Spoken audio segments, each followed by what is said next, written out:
Estaba en medio de la terminal de salidas del aeropuerto de Madrid-Barajas, un lugar donde la gente pasaba a mi lado como una película en avance rápido, un torbellino de movimiento incesante. El aire gélido del sistema de climatización me erizaba la piel, pero ese frío no era nada comparado con la placa de hielo que se extendía desde mi pecho. Frente a mí se encontraba el hombre que había sido mi marido durante los últimos 5 años. Gonzalo me miraba con ojos impacientes. Su mano se aferraba con fuerza al asa de una maleta de diseño, que contenía el futuro que había elegido, un futuro sin mí. A su lado, Inés se pegaba a su cuerpo. Una de sus manos descansaba sobre su vientre, abultado bajo un caro vestido de seda, en un gesto que parecía a la vez frágil y posesivo. Sus ojos se encontraron con los míos por un instante, sin disimular en lo más mínimo el aire de suficiencia de una vencedora. No dijo nada, pero su mirada lo decía todo. ¿Lo ves, querida? Al final, tanto este hombre como el hijo que continuará su linaje son míos. El dulce aroma de su perfume se mezclaba con el aire frío, creando una fragancia nauseabunda. En mi mano sostenía una sola hoja de papel A4, delgada pero pesada como 1000 kilos, los documentos de divorcio. Gonzalo ya había rellenado toda la información, dejando únicamente un espacio en blanco para mi firma. En la sección de la división de bienes gananciales, había trazado una larga línea diagonal, tan fría y decidida como la forma en que estaba borrando mi nombre de su vida. El bolígrafo que me había entregado seguía frío en mi mano. «Firma ya», Elia dijo Gonzalo, sin ocultar su irritación. «No nos hagas perder el tiempo a todos. El avión está a punto de despegar». La forma en que pronunció mi nombre sonó extrañamente distante. Ya no era el cariño o mi amor de nuestros primeros años. Era solo Elia, el nombre de una extraña que se interponía en su camino. Hablaba del tiempo, del avión que estaba a punto de despegar, el avión que lo llevaría a él y a su amante a un nuevo mundo para recibir a su hijo. ¿Y mi tiempo? ¿Quién me compensaría por mis 5 años de juventud? Levanté la vista y lo miré profundamente a los ojos del hombre que una vez fue todo mi mundo. Busqué algo familiar, un atisbo de duda o culpa, pero solo encontré un vacío impaciente. Apenas pude abrir la boca, mi voz quebrada, casi inaudible para mí misma. ¿5 años de mi vida se reducen a esta simple hoja de papel? Mi pregunta se perdió en el murmullo del aeropuerto, pero supe que la había oído. Vi cómo se tensaba el músculo de su mandíbula, una señal de ira contenida. En ese instante mi mente retrocedió al día en que Gonzalo me trajo por primera vez a este país. No era un aeropuerto, sino una colina ventosa en las afueras de Madrid. Me puso un anillo hecho de hierba en el dedo, y con la voz temblorosa por la emoción dijo: «¿Quieres casarte conmigo, Elia? Te construiré un hogar cálido solo para ti, un lugar lleno de risas y felicidad». Llorando de alegría, asentí. Un hogar. Sí, construyó un hogar muy grande y lujoso, pero era un hogar de cristal, hermoso pero frío y frágil. Inés tosió discretamente, devolviéndome a la cruel realidad. Miró a Gonzalo con una expresión de falsa preocupación. «Cariño, me estoy empezando a sentir un poco cansada. ¿No podemos ir entrando ya?» Era una forma sutil de presionar, un ataque psicológico efectivo. Gonzalo se giró hacia ella al instante, su voz suavizándose notablemente. «Solo un poco más de paciencia, Inés. En cuanto esto termine, entraremos». El contraste en su trato hacia nosotras dos fue como una cuchilla afilada que se hundió en mi corazón. Para ella, toda su atención. Para mí, solo desprecio. Sabía que ya no tenía nada que perder. Me lo habían arrebatado todo: mi familia, mi amor, mi juventud y el sueño de tener un hijo juntos. Pero no podía dejar que se marcharan tan fácilmente. No podía permitir que él y esa mujer comenzaran una nueva vida de felicidad construida sobre mi sufrimiento. Sabía perfectamente que el origen de su dinero no era en absoluto limpio. El plan ya estaba en marcha. Era mi última apuesta, arriesgando todo lo que me quedaba. Respiré hondo, reuniendo el coraje que me quedaba. La pluma temblaba en mi mano, pero mi mirada, fija en Gonzalo, ya no era suplicante. Lo miré a él, y a la mujer que se aferraba descaradamente a su brazo, y me preparé para pronunciar el último diálogo de esta obra que yo misma había diseñado. Antes de esta fría hoja de divorcio, existía algo llamado familia. O al menos, eso era lo que yo había creído y tratado de cultivar durante los últimos 5 años. Recuerdo vívidamente el día que entré por primera vez en la casa de Gonzalo como su nuera. El imponente palacete de 3 plantas en el barrio de Salamanca era lujoso hasta el punto de resultar intimidante. Mi suegra, Eulalia, me recibió con una sonrisa sociable, pero sus ojos me escanearon de pies a cabeza, evaluándome con agudeza. «Gonzalo te quiere mucho, así que yo también te querré. Ahora que eres parte de la familia, debes cuidar bien de esta casa. Cuidar bien. Grabé esas palabras en mi mente como un mandamiento. Renuncié a mi prometedora carrera como arquitecta para convertirme en ama de casa a tiempo completo. Aprendí a cocinar los exigentes platos tradicionales castellanos que le gustaban a Eulalia y a hacer arreglos florales del estilo que a ella le encantaba presumir ante sus amigas. Y aprendí a soportar su repertorio de indirectas en cada comida. La hija del señor García ya ha tenido su primer nieto. No te imaginas lo regordete y guapo que es. ¿Hasta cuándo va a estar tan silenciosa esta casa? Cada una de sus palabras era como una pequeña aguja que se clavaba profundamente en mi corazón sin hacer sangre. Gonzalo solía restarle importancia. Mamá, por favor, estamos comiendo. Una frase débil y sin compromiso. Nunca me defendió de verdad. Nunca le dijo, mamá, no presiones a Elia. Su silencio y su evasión eran una forma de consentimiento, el abono que hacía que las críticas afiladas de mi suegra se volvieran más intensas con el paso de los días. Me consideraba un árbol estéril, una decepción para la familia. Mi cuñada, Nerea, era otro problema. Tenía mi misma edad, pero seguía dependiendo por completo de su familia. Me veía como una criada gratuita y un cajero automático andante. Cuñadita, voy a la fiesta de cumpleaños de una amiga, ¿me prestas ese vestido de diseño? Oh. Cuñadita, al novio de mi amiga le ha comprado un bolso de marca nuevo. Dile a mi hermano que me compre uno a mí también. Nerea nunca me pedía permiso, asumía que era mi deber. El único que me ofrecía un pequeño atisbo de calidez en esa casa era mi suegro Ramiro. Era un profesor jubilado, un hombre callado y de carácter apacible. Nunca intervenía en las reprimendas de su esposa, pero su silencio era también una forma de impotencia. A veces, cuando Eulalia me regañaba duramente y yo me refugiaba en la cocina, me encontraba con su mirada compasiva. Él simplemente suspiraba en voz baja y se retiraba. Comprendía que él también tenía sus propias luchas, pero su simpatía silenciosa era insuficiente para sanar mis heridas. Nuestra casa era opulenta y tenía de todo. Los invitados siempre elogiaban la habilidad de Gonzalo y me envidiaban por tener tanta suerte. Pero no sabían que, aunque desde fuera pareciera un palacio de cristal deslumbrante, por dentro estaba vacío y frío. Me marchitaba en soledad en medio de tanto lujo, contando los días y aferrándome al amor de Gonzalo y a los dulces recuerdos de nuestros inicios para autoconvencerme de que todo iría bien. Una vez, mientras ordenaba la casa, encontré mis antiguos planos de arquitectura, un proyecto de eco-resort en el que había puesto todo mi corazón antes de casarme.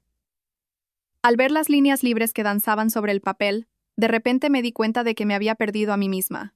La Elia, segura y soñadora del pasado, ya no existía. Solo quedaba una sombra de sí misma, viviendo para satisfacer a su familia política. Gonzalo entró en la habitación y, al verme sentada absorta, comentó con indiferencia: ¿por qué miras esas cosas viejas? Es todo parte del pasado. Estarás cansada, descansa un poco. No lo entendió, o deliberadamente eligió no entenderlo. No era el pasado, era mi sueño. Ahora que lo pienso, las grietas probablemente comenzaron con esas pequeñas cosas: la indiferencia de Gonzalo, el egoísmo de su familia y mi propia sumisión. Me encerré yo misma en una jaula de oro. Me convencí de que era un sacrificio por amor. Pero estaba equivocada. No fue un sacrificio, fue autoinmolación. Y para cuando me di cuenta, la jaula ya estaba casi completamente cerrada. El bolígrafo en mi mano se sintió de repente pesado. El frío del metal se filtró a través de mi piel hasta mi corazón, transportándome a una tarde ventosa de hace 7 años. Aquel día, mis manos estaban ásperas por los planos y las maquetas, pero se sentían cálidas envueltas en las de Gonzalo. Me tomó de la mano y me llevó a esa colina en las afueras de Madrid que tanto nos gustaba, un lugar desde donde se podía ver el vasto cielo y la ciudad era solo un tenue resplandor de luces a lo lejos. No dijo nada durante el camino, solo sonreía de forma misteriosa. Aquel día, su sonrisa era tan clara como el sol, y conmovió el corazón de una joven arquitecta que solo conocía el hormigón y el acero. Cuando llegamos a la cima y el atardecer comenzó a salpicar el horizonte con tonos naranjas y púrpuras, de repente se arrodilló. Pensé que estaba bromeando y me eché a reír. Pero entonces me miró, con una mirada tan seria y profunda, que mi risa se detuvo y mi corazón comenzó a latir con fuerza en mi pecho. No tenía un anillo de diamantes brillantes. Todo lo que tenía era un anillo de hierba, trenzado apresuradamente con hierbas secas aún húmedas por el rocío de la mañana. Me lo puso en el dedo anular y dijo con voz temblorosa: Elia, ¿quieres casarte conmigo? No tengo mucho, pero tengo mi amor por ti y una promesa. Construiré un hogar para ti, un lugar donde solo sientas paz y felicidad cada vez que vuelvas. un lugar que llenaremos con nuestras risas, y más tarde, con las risas de nuestros hijos. Las lágrimas brotaron de mis ojos, las lágrimas más puras de felicidad. Asentí sin dudarlo un instante. En ese momento, su promesa valía más que cualquier diamante del mundo. Nos quedamos sentados así, apoyados el uno en el otro, hasta que cayó la noche, dibujando juntos la casa de nuestros sueños. Él dijo que quería un gran jardín para plantar mis rosas favoritas, y yo le dije que quería un estudio con un gran ventanal que diera a ese jardín, para poder encontrar consuelo allí cuando estuviera cansada y agobiada. Los primeros años de matrimonio fueron como una dulce luna de miel. El Gonzalo de entonces siempre me hacía sentir la mujer más feliz del mundo. Recordaba todos mis gustos, desde que no comía pimientos hasta que me encantaba beber té de jengibre en los días de lluvia. Una vez, cuando caí gravemente enferma, pasó 2 noches en vela, preparándome sopa y exprimiendo zumo de naranja él mismo. Y me lo daba pacientemente, cucharada a cucharada, como si estuviera calmando a un niño. También era mi mayor apoyo en mi carrera. Cada vez que traía planos a casa, los miraba con gran atención. No entendía mucho de los aspectos técnicos, pero escuchaba mis explicaciones sobre mis ideas con un entusiasmo sincero. A menudo decía, mi mujer es la mejor. Vuela tan alto como quieras. Yo sostendré tu cielo. Esas palabras de aliento me daban fuerza y me hacían creer que había elegido al hombre adecuado. Su amor entonces era sencillo y verdadero. Como los pequeños regalos que traía inesperadamente, una pequeña maceta con un cactus que dejaba en mi escritorio, 2 entradas para una película que yo había mencionado de pasada que quería ver, o el abrazo silencioso que me daba por la espalda mientras yo lavaba los platos. Esas pequeñas cosas se acumularon para crear un amor que yo creía inquebrantable. Pero ese hombre cálido, el hombre que prometió sostener mi cielo, ahora estaba frente a mí, frío y cruel. No solo me estaba apartando, sino que estaba haciendo añicos mi propio cielo. Los susurros de amor del pasado aún resonaban en mis oídos, pero ahora se habían convertido en fragmentos afilados que me herían, recordándome un pasado al que nunca podría volver. El hombre de ayer había muerto. O quizás nunca existió. Quizás fue solo una ilusión que yo misma había creado. El cambio en Gonzalo no ocurrió de la noche a la mañana. Fue como una pequeña grieta en una pared. Al principio nadie la nota, pero se extiende un poco cada día, y cuando finalmente te das cuenta, toda la pared está a punto de derrumbarse. Todo comenzó hace aproximadamente 1 año. A medida que su negocio prosperaba, sus viajes de negocios repentinos y las cenas de trabajo que se prolongaban hasta altas horas de la noche se hicieron más frecuentes. Al principio creí las excusas que me daba. Creí en el agotamiento palpable en su rostro cuando volvía a casa. Me convencí de que estaba trabajando duro por nuestra familia y que yo debía ser un pilar de apoyo, sin dudar ni molestarle. Incluso me sentía culpable por no poder compartir su carga. Pero pronto las señales extrañas se hicieron cada vez más evidentes, tan claras que mi confianza comenzó a tambalearse. Siempre salía a la terraza a escondidas para hablar por teléfono. Si me acercaba, colgaba apresuradamente o cambiaba de tema de forma torpe. El olor a un perfume desconocido, un aroma de mujer, penetrante y dulce, impregnado en sus camisas. Cuando le preguntaba, fruncía el ceño y decía, «¿Será de alguna clienta? ¿Estás volviendo a imaginar cosas raras?» Me convertía en una esposa celosa y molesta. Y entonces lo encontré. Una mañana, mientras sacaba uno de sus trajes para llevarlo a la tintorería, un pequeño recibo doblado cayó de su bolsillo. Era un recibo de pago de la prestigiosa Clínica Ruber Internacional. Detallaba servicios como ecografía 4D y pruebas de anomalías fetales. Y en el espacio para el nombre del paciente, había un nombre completamente desconocido. Inés Reyes. En ese instante, sentí que el suelo se abría bajo mis pies. Me temblaban las manos y esa delgada hoja de papel parecía una brasa que quemaba mi corazón. Me quedé sentada en la cama durante 1 hora, inmóvil, con la mente en blanco. Traté de buscar una explicación lógica. Quizás era la esposa de un amigo o un empleado. Pero, ¿por qué guardaría él el recibo en su bolsillo? ¿Por qué en una clínica tan cara? Miles de preguntas daban vueltas en mi cabeza, pero todas apuntaban a una única respuesta que no me atrevía a afrontar. Esa noche, lo esperé. No lloré ni monté una escena. Simplemente me senté en el sofá, con el recibo sobre la mesa de cristal, y esperé. Gonzalo llegó pasadas las 11 de la noche, oliendo fuertemente a alcohol. Se sorprendió un poco al verme despierta, y cuando vio el recibo sobre la mesa, su rostro cambió por un instante. Se quedó en silencio durante unos segundos. Vi claramente el pánico cruzar sus ojos en ese breve momento. Tratando de que no me temblara la voz, Abrí la boca. ¿De quién es esto? No me miró. Mantenía la vista fija en el recibo, como si fuera una serpiente venenosa. Lo cogió, lo arrugó en su mano y lo tiró a la papelera. Luego se volvió hacia mí. Su voz había recuperado la compostura, e incluso había un matiz de irritación en ella. Es de mi secretaria. Su marido está de viaje, así que la acompañé a la clínica y pagué yo.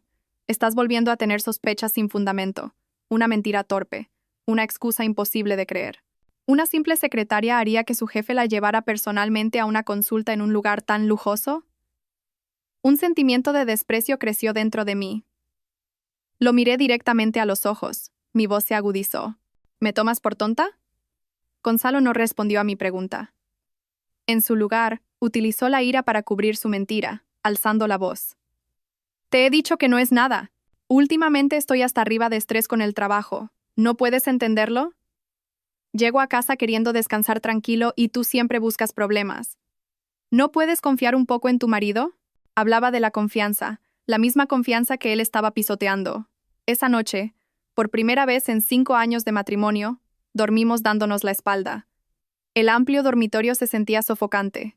La primera grieta se había abierto, y supe que nada podría volver a cerrarla. Después de esa noche de confrontación fallida, un silencio tenso se apoderó de nuestra casa. Gonzalo se volvió más cauteloso. Ya no recibía llamadas despreocupadamente y me avisaba con antelación de sus viajes de negocios con excusas más plausibles.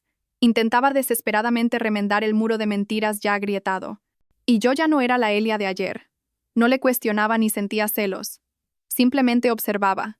Mi silencio no era aceptación, sino espera, como un depredador agazapado en la oscuridad, esperando la oportunidad de atacar a su presa.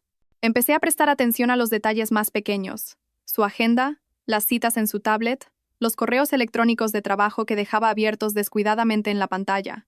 La intuición de una esposa traicionada me decía que el recibo de la clínica era solo la punta del iceberg. La verdad que ocultaba debía ser mucho más terrible de lo que imaginaba. Y finalmente la oportunidad llegó. Fue una noche de tormenta, cuando toda la ciudad estaba sumida en el estruendo de los truenos y el golpeteo de la lluvia contra las ventanas. Cerca de la 1 de la madrugada, me desperté con sed. Al pasar por el despacho de Gonzalo, vi un haz de luz que se filtraba por debajo de la puerta. Iba a seguir de largo, pero unas pocas palabras que llegaron a mis oídos me dejaron helada en el sitio. Era la voz de Gonzalo. No era su tono tranquilo habitual, sino una mezcla de preocupación, miedo e incluso desesperación. Estaba hablando por teléfono, y probablemente pensando que yo estaba profundamente dormida, no tenía ninguna precaución. Me escondí contra la pared fría, conteniendo la respiración, y escuché. Cada palabra de Gonzalo era una daga que se clavaba directamente en mi corazón. No me importa el coste. Puedo conseguir millones de euros si es necesario. Esta es la única oportunidad, ¿entiende? Este síndrome es tan raro que en España no hay posibilidades.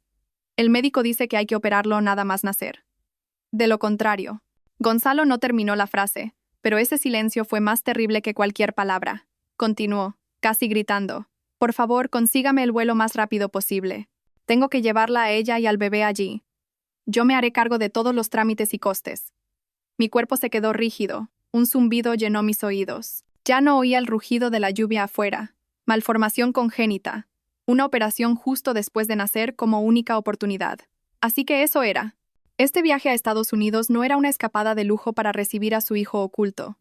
Era una carrera contrarreloj para salvar una vida. Una verdad tan cruel y tan irónica. En un rincón de mi mente, surgió una extraña compasión por ese niño inocente. Una pequeña vida que cargaba con una tragedia antes incluso de nacer. Pero esa débil compasión fue rápidamente barrida por una ola de furia y un dolor desgarrador. Él estaba dispuesto a hacer cualquier cosa. Dispuesto a gastar millones. Dispuesto a abandonarlo todo para salvar al hijo que había tenido con otra mujer. ¿Y yo? ¿Y nuestro sueño de tener un hijo? Cuán despiadado había sido cuando me dijo, parece que todavía no es nuestro momento. Si esperamos pacientemente, ¿llegará? Mientras tanto, estaba poniendo toda su energía en otro niño. Me retiré en silencio y volví al dormitorio antes de que Gonzalo terminara la llamada. En la oscuridad, me senté en el borde de la cama. La verdad, ahora fea y horrible, se había revelado por completo. Gonzalo no solo me había traicionado, sino que había utilizado mi sacrificio y mi espera como trampolín para sus propios planes. Yo no era más que una pieza de ajedrez, un obstáculo que debía ser eliminado para que él pudiera desempeñar su papel de gran padre a la perfección. El dolor dentro de mí se transformó de meros celos a un profundo desprecio. Podría ser un buen padre para ese niño, pero para mí era un ser humano imperdonable. Los días siguientes viví como una sombra. El dolor y la verdad atroz parecían haber absorbido casi toda mi energía vital. Algunas noches, sentada sola en la oscuridad mirando por la ventana, pensamientos absurdos comenzaron a invadir mi mente. Pensé en acabar con todo, en no soportar más este sufrimiento. Pero la imagen de mi anciana madre en el pueblo, la imagen de la Elia del pasado, fuerte y llena de sueños, me devolvió a la realidad. No podía morir así, sin sentido. Tenía que vivir. Vivir por mí misma, para recuperar la justicia. Sabía que no podía luchar sola. Gonzalo no era tonto, y la fuerza detrás de esos millones de euros ciertamente no era ordinaria. Necesitaba un aliado, alguien en quien pudiera confiar absolutamente. Solo un nombre vino a mi mente: Simón. Simón había sido mi mejor amigo desde la universidad, un genio en tecnología de la información y ciberseguridad. Más importante aún, era la persona que mejor me conocía antes de que me enterrara en este matrimonio. Después de dudarlo varias veces, finalmente llamé a Simón. Al otro lado de la línea, escuché su voz familiar. «¿Elia? ¿Qué pasa? ¿Cuánto tiempo? ¿Ha ocurrido algo?» Su voz era tan cálida y sincera como siempre. Al oírla, el muro que había construido con tanto esfuerzo se derrumbó en un instante. No pude contener las lágrimas y mi voz se quebró. «Simón, tengo que hablar contigo. ¿Podemos vernos?» Simón debió de percibir la angustia en mi voz. No preguntó más y dijo con firmeza: «Claro. ¿Dónde estás? Elige un lugar donde te sientas segura. Estaré allí en media hora». Su confianza incondicional me dio un pequeño consuelo. Quedamos en un pequeño café, librería situado en un callejón tranquilo, donde no había riesgo de encontrarnos con conocidos. Cuando Simón llegó, no pudo ocultar su preocupación al ver mi aspecto demacrado. Acercó una silla frente a mí y preguntó con suavidad: «¿Qué pasa, Elia? Tienes muy mala cara». Respiré hondo y empecé a hablar. Le conté todo, desde las primeras sospechas hasta el recibo de la clínica y la fatídica llamada telefónica que había escuchado. Con la voz entrecortada, desahogué toda la frustración y el dolor que había reprimido. Simón escuchó en silencio, sin interrumpirme. Su expresión pasó de la sorpresa a la ira y finalmente a la compasión. Cuando terminé mi historia, se quedó callado durante un rato. Sus manos estaban apretadas en puños. Dijo en voz baja: «Nunca imaginé que ese cabrón fuera así. Elia, ¿qué vas a hacer ahora? ¿Vas a divorciarte en silencio y dejarlo ir? ¿Coger una pensión compensatoria y empezar de nuevo?» Negué con la cabeza, secándome rápidamente las lágrimas. Y miré a Simón directamente a los ojos. Mi voz se había vuelto mucho más firme. «No, Simón. Si fuera solo una infidelidad, quizás lo habría hecho. Pero él no solo se ha llevado mi amor, sino también mis sueños, 5 años de mi juventud y todo el dinero que habíamos ahorrado para nuestro futuro. Está intentando construir su felicidad sobre mis ruinas con dinero sucio. No voy a permitir que él y esa mujer se marchen tan tranquilamente». Simón me miró. En sus ojos vi sorpresa, pero también respeto. Vio que la Elia fuerte del pasado había vuelto. Asintió con firmeza. «Entendido. ¿Qué necesitas que haga?» Exhalé un suspiro de alivio. Sabía que no me había equivocado de persona. «Quiero saber de dónde salieron esos millones de euros». Simón esbozó una sonrisa aguda y confiada. Respondió: «De acuerdo. Vamos a ver qué ha estado haciendo tu ilustre marido a tus espaldas. En este juego, no estás sola. Desde el día que me reuní con Simón, viví entre la esperanza y la ansiedad. Cada día tenía que representar una actuación perfecta frente a Gonzalo y su familia. Seguía siendo la esposa amable, la nuera que conocía su lugar. Pero detrás de esa fachada serena, mi corazón esperaba ansiosamente noticias de Simón. Cada vez que sonaba el teléfono, sentía que se me paraba el corazón. Temía que la verdad fuera más cruel de lo que imaginaba. Y al mismo tiempo, anhelaba tener en mis manos el arma afilada que pondría fin a todo. Gonzalo era un actor excepcional. Fingía prestarme más atención. A veces me traía un ramo de flores o me preguntaba si quería ir a algún sitio a despejarme. Pero yo sabía que todo era una farsa para calmar mis sospechas y preparar su gran huida con tranquilidad.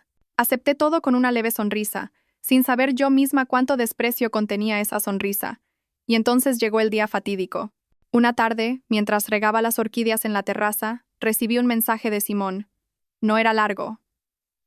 Solo unas pocas líneas de texto y un archivo adjunto.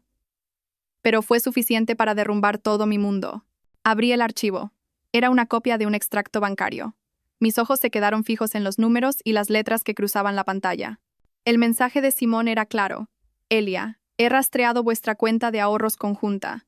Más de 150.000 euros fueron retirados de una sola vez hace 3 semanas. El dinero pasó por varias cuentas fantasma y finalmente acabó en una única cuenta a nombre de Inés Reyes. 150.000 euros. Esa cifra bailó ante mis ojos, se volvió borrosa y luego nítida de nuevo. Era mi sudor y mis lágrimas, los años que había ahorrado con esmero, los viajes que habíamos pospuesto, los vestidos nuevos que no me había comprado, y mi última esperanza para el tratamiento de fecundación in vitro que el médico había recomendado. El móvil se me resbaló de las manos y golpeó el suelo de baldosas con un sonido seco. Pero yo ya no oía nada. Estaba sorda, y mi pecho dolía como si miles de agujas lo estuvieran atravesando al mismo tiempo. Era esto. La gota que colmó el vaso.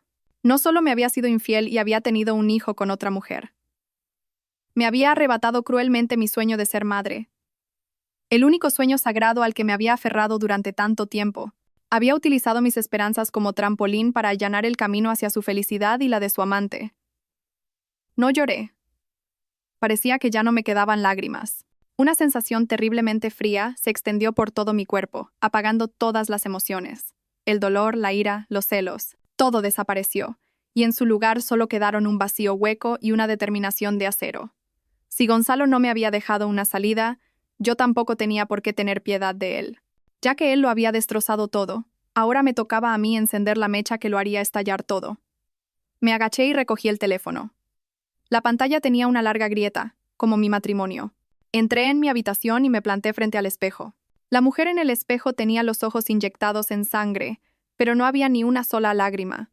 Su mirada era extraña, decidida, con un matiz casi cruel. Ya no era la Elia sumisa y débil. Era otra persona, renacida de las cenizas de la traición. Cogí el teléfono y le envié un breve mensaje a Simón. Tenemos que vernos ahora mismo. Necesito un plan. Nos encontramos de nuevo en el mismo lugar, el pequeño café, librería escondido en el callejón. Pero esta vez, el ambiente era completamente diferente. Ya no había lágrimas ni sollozos. Me senté con la espalda recta y tomé un sorbo de té con calma. Simón llegó poco después. Al verme, me miró con una mezcla de sorpresa y ligera preocupación. Probablemente había venido preparado para consolar a una amiga destrozada. Pero la persona que estaba sentada frente a él ahora era una Elia completamente diferente. Simón se sentó, me observó por un momento y luego habló. ¿Estás bien? Dejé la taza de té y lo miré directamente a los ojos. Mi voz no vaciló en lo más mínimo. Nunca he estado mejor, Simón. Gracias por decirme la verdad. Dolió, pero era necesario. Gracias a eso he vuelto en mí. Mi calma pareció inquietar a Simón. Sabía que la calma antes de la tormenta es más aterradora que la propia tormenta. No lo hice esperar mucho. Le expuse mi propósito de forma clara y decidida. Ya no quiero un divorcio silencioso. Tampoco necesito la pensión compensatoria que me arroje por lástima. Hice una pausa, dejando que cada una de mis palabras calara hondo en su mente. Quiero que pague por todo lo que ha hecho, por lo que más se enorgullece, su carrera, su reputación y hasta su libertad. Al oír mis palabras, Simón se quedó sin habla por un momento. Entrelazó las manos sobre la mesa. Su mirada se volvió más seria que nunca. Dijo con voz baja y clara. Elia, ¿eres consciente de lo que estamos a punto de hacer? Por lo que he investigado, el flujo de dinero de Gonzalo es muy complejo. No es solo un empresario de éxito. Es muy probable que sea un eslabón importante en una red de blanqueo de capitales muy sofisticada. Esto ya no es un simple asunto familiar. Es algo muy peligroso. Asentí como si ya lo hubiera previsto todo. Lo sé a quién me enfrento. Pero cuando ya no tienes nada que perder, tampoco tienes nada que temer, ¿verdad, Simón? La determinación férrea en mis ojos finalmente lo convenció. Simón suspiró profundamente y luego asintió, aceptando. En este juego, estaría conmigo hasta el final. Comenzó a analizar. Para derribar a Gonzalo y a la organización que lo respalda, necesitamos pruebas irrefutables. No solo transferencias de cuentas camufladas, sino los libros de contabilidad originales, archivos de datos que detallen sus transacciones. Algo así, Gonzalo debe guardarlo en un lugar muy seguro. Empecé a rebuscar en mis recuerdos, repasando cada rincón de la casa, cada hábito de Gonzalo. Era una persona extremadamente cautelosa y desconfiada. Nunca dejaría documentos importantes en la oficina. De repente, algo me vino a la mente. En el despacho de Gonzalo había una gran caja fuerte camuflada detrás de un cuadro. Siempre decía que guardaba allí documentos importantes de la empresa y nunca me permitía acercarme. Le hablé a Simón sobre la caja fuerte. Él asintió. Es muy probable que esté ahí. Pero el problema es cómo abrirla sin ser descubiertos. Una idea cruzó mi mente. Gonzalo tenía la costumbre de guardar todas sus contraseñas importantes en un archivo de notas cifrado dentro de su ordenador portátil personal. El mismo portátil que siempre llevaba consigo. Confiaba demasiado en sus propias habilidades de seguridad.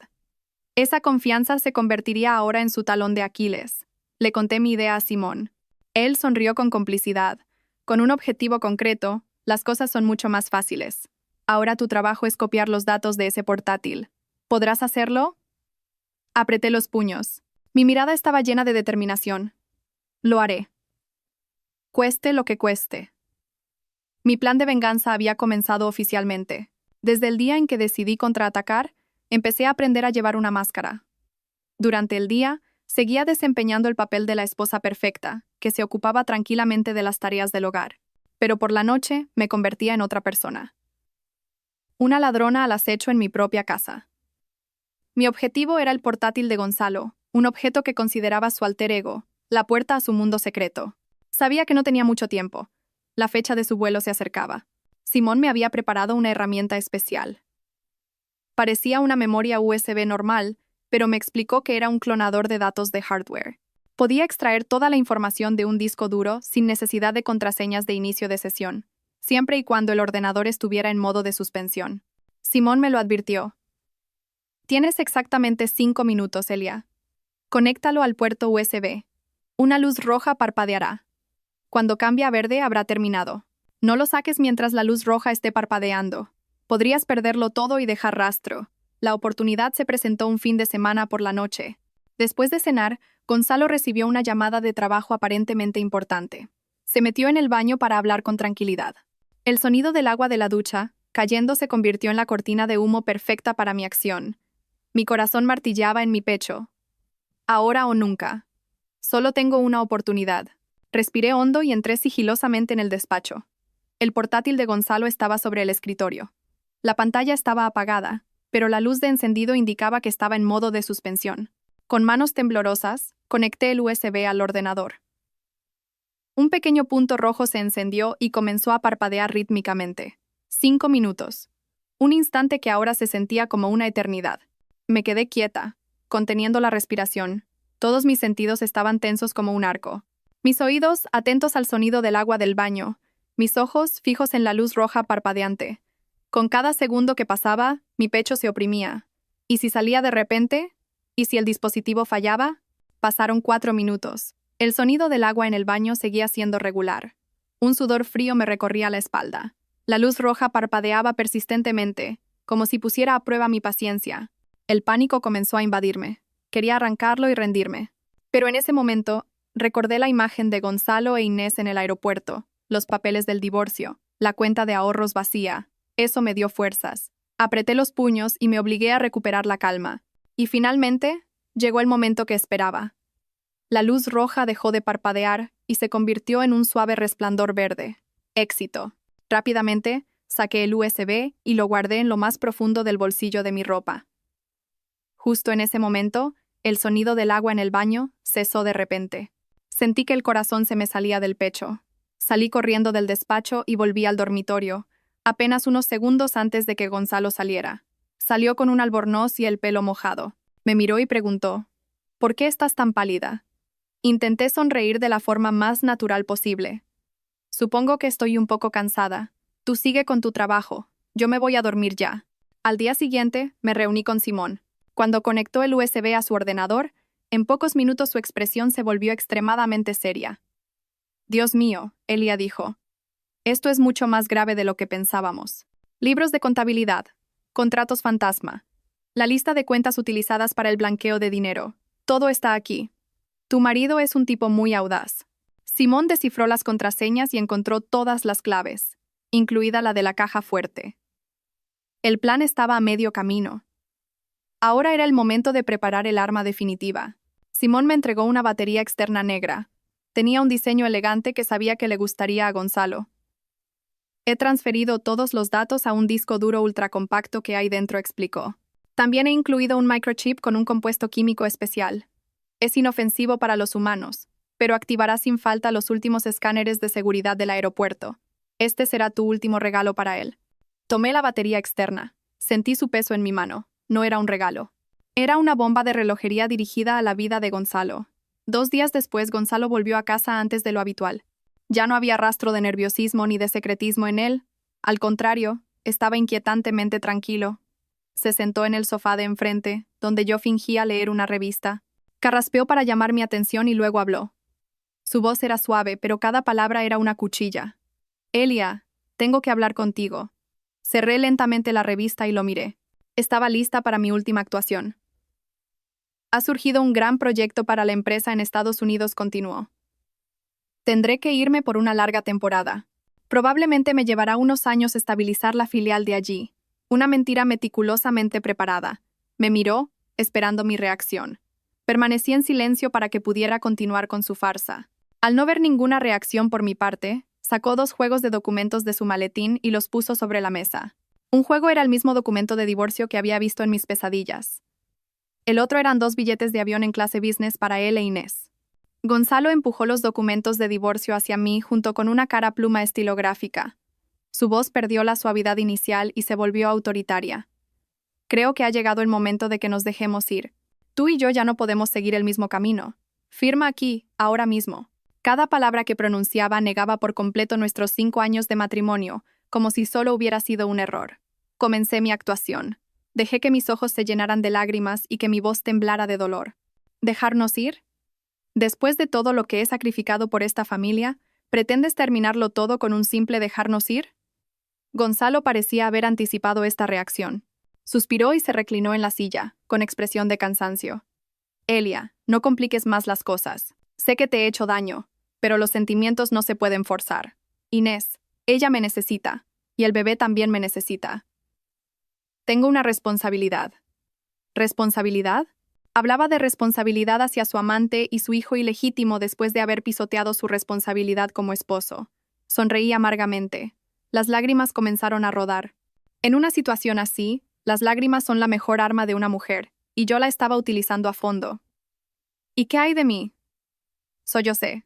¿Me vas a desechar como a un zapato viejo? Para hacer su actuación más convincente, jugó su última carta. Sacó una libreta de ahorros y la deslizó hacia mí. Aquí hay 30.000 euros. Considéralo mi forma de compensarte. Con este dinero podrás empezar una nueva vida. 30.000 euros como compensación por 5 años de juventud, un sueño roto y un corazón hecho pedazos. Pensaba que todo se podía cuantificar en dinero. Esta humillación fue más dolorosa que la traición. Aparté la libreta y negué con la cabeza entre lágrimas. No quiero tu dinero. Solo quiero una explicación sincera. A los ojos de Gonzalo, mi acción debió parecer la obstinación tonta de una mujer fracasada. Perdió toda la paciencia y gruñó. No seas estúpida, Elia. ¿Crees que tienes otra opción? Firma. Supe que había llegado el momento. Lo miré con ojos desolados y, sollozando, dije, de acuerdo, firmaré. Pero no aquí. Iré mañana al aeropuerto a despedirte. Quiero ver tu cara por última vez. Y firmaré delante de ti. Considéralo nuestro último adiós. Mi propuesta apeló directamente a la arrogancia de Gonzalo. Quería verme completamente destrozada. Quería saborear plenamente su victoria final. Sonrió con desdén. Era la sonrisa de un vencedor. De acuerdo, si es lo que quieres. Nos vemos mañana a las 8 en el aeropuerto. Se levantó, se ajustó la corbata y se fue, completamente satisfecho con el resultado que había obtenido. No tenía ni idea de que estaba caminando directamente hacia la trampa que yo le había tendido. Cuando la puerta se cerró, me sequé lentamente las lágrimas. El dolor había desaparecido, dejando solo una fría determinación. Llegué al aeropuerto a las 7:30 de la mañana, media hora antes de la hora acordada.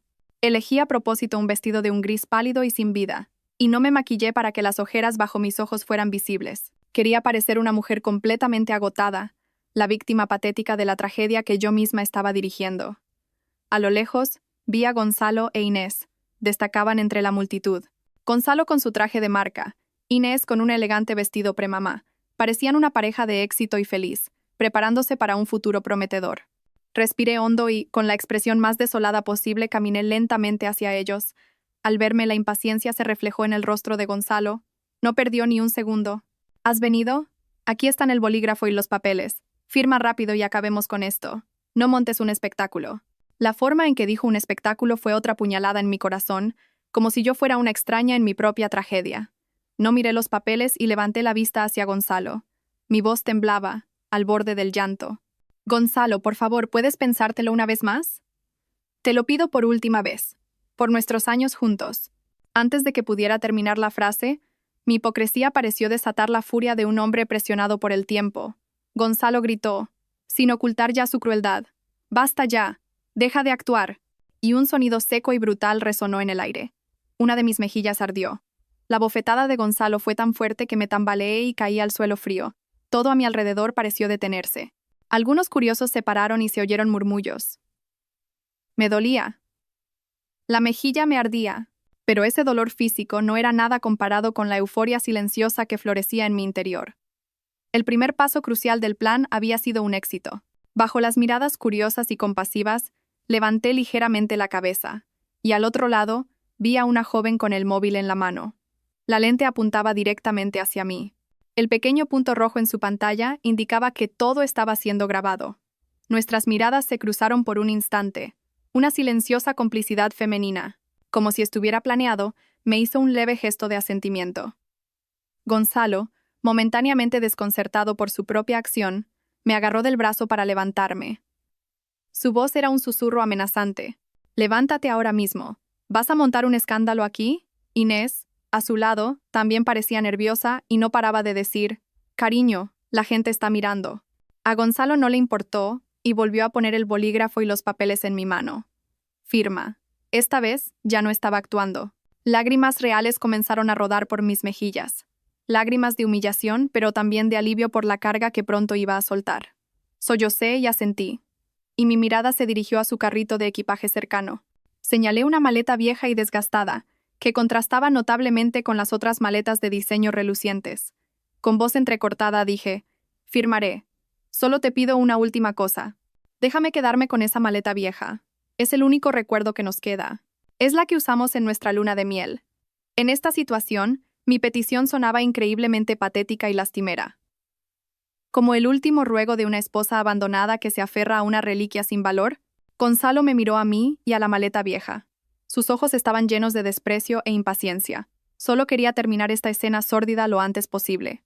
«Está bien. Haz lo que quieras. ¿Qué valor puede tener una maleta vieja y rota? Firma de una vez». Con manos temblorosas puse los papeles sobre una silla cercana y firmé mi nombre en la sección correspondiente. Una lágrima cayó, emborronando el último trazo. Deslicé los papeles hacia Gonzalo y no dije nada más. Luego, les di la espalda y caminé lentamente hacia el carrito de equipaje, el carrito que contenía tanto el cielo como el infierno de Gonzalo Martínez. En cuanto me di la vuelta, Gonzalo e Inés dejaron de mirarme. Cogieron los papeles del divorcio como si fueran un trofeo de guerra y se dirigieron rápidamente al mostrador de facturación. Había arrogancia y triunfo en su caminar. Creían que se habían deshecho de una molestia y que ahora podían comenzar cómodamente su nueva vida. No tenían ni idea de que su imprudencia y arrogancia los llevarían al abismo. Me acerqué al carrito de equipaje. Mi corazón latía con fuerza, pero mis manos estaban extrañamente tranquilas. Nuestra vieja maleta y la reluciente maleta nueva de Gonzalo estaban una al lado de la otra. Aprovechando que Gonzalo e Inés estaban distraídos con sus pasaportes y billetes de avión, ejecuté la acción clave sin que nadie se diera cuenta. Un movimiento rápido y conciso que había ensayado mentalmente innumerables veces. Quité la etiqueta de equipaje con el nombre Gonzalo Martínez de su maleta de diseño y la coloqué en el asa de la maleta vieja. El cambio que alteraría su destino se realizó en un abrir y cerrar de ojos. Luego, saqué del carrito la maleta de diseño que contenía la fatídica batería externa y la abracé como si fuera mi recuerdo más preciado. Me retiré a un rincón discreto y observé en silencio. Un empleado del aeropuerto empujó el carrito hacia el mostrador de facturación. Solo comprobó las etiquetas de equipaje ya puestas y colocó las maletas una por una en la cinta transportadora. Ahora, la maleta vieja con el nombre de Gonzalo Martínez se deslizaba silenciosamente, llevando consigo el secreto de todos sus pecados. Gonzalo e Inés, sin sospechar nada, terminaron de facturar su equipaje y se dirigieron tranquilamente al control de seguridad. Los seguí a una distancia prudencial, como un espectador que observa el final de la obra que ha dirigido. Inés pasó primero por el control de seguridad. Todo fue normal. Luego le tocó a Gonzalo. Puso su maletín, la chaqueta del traje y sus objetos personales en una bandeja de plástico. La bandeja se deslizó lentamente hacia el escáner. Todo parecía transcurrir con normalidad. Casi contuve la respiración. Solo unos segundos más. Y finalmente, llegó el momento. De repente, sonó una alarma. No era el pitido familiar, sino una sirena larga, aguda y urgente. El monitor del agente de seguridad se iluminó de rojo al instante, con un mensaje de advertencia parpadeando continuamente. Toda la actividad en esa zona se detuvo de inmediato. 2 agentes de seguridad de paisano aparecieron rápidamente, con una actitud extremadamente seria. Uno le hizo un gesto firme a Gonzalo. Pasajero Gonzalo Martínez, quédese donde está y ponga las manos a la vista.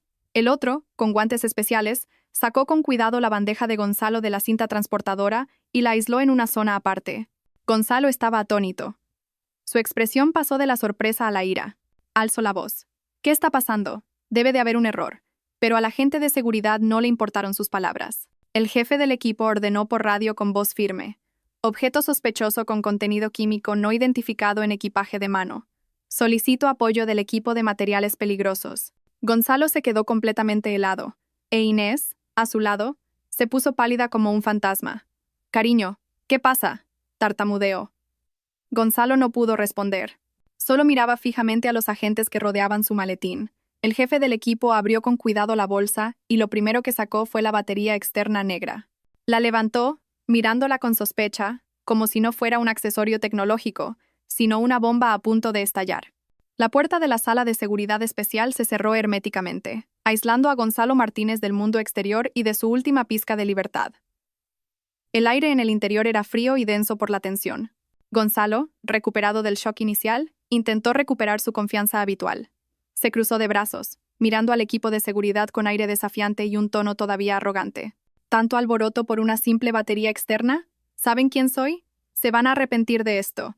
El jefe de seguridad, un hombre de mediana edad con rostro severo, no se inmutó por las amenazas de Gonzalo.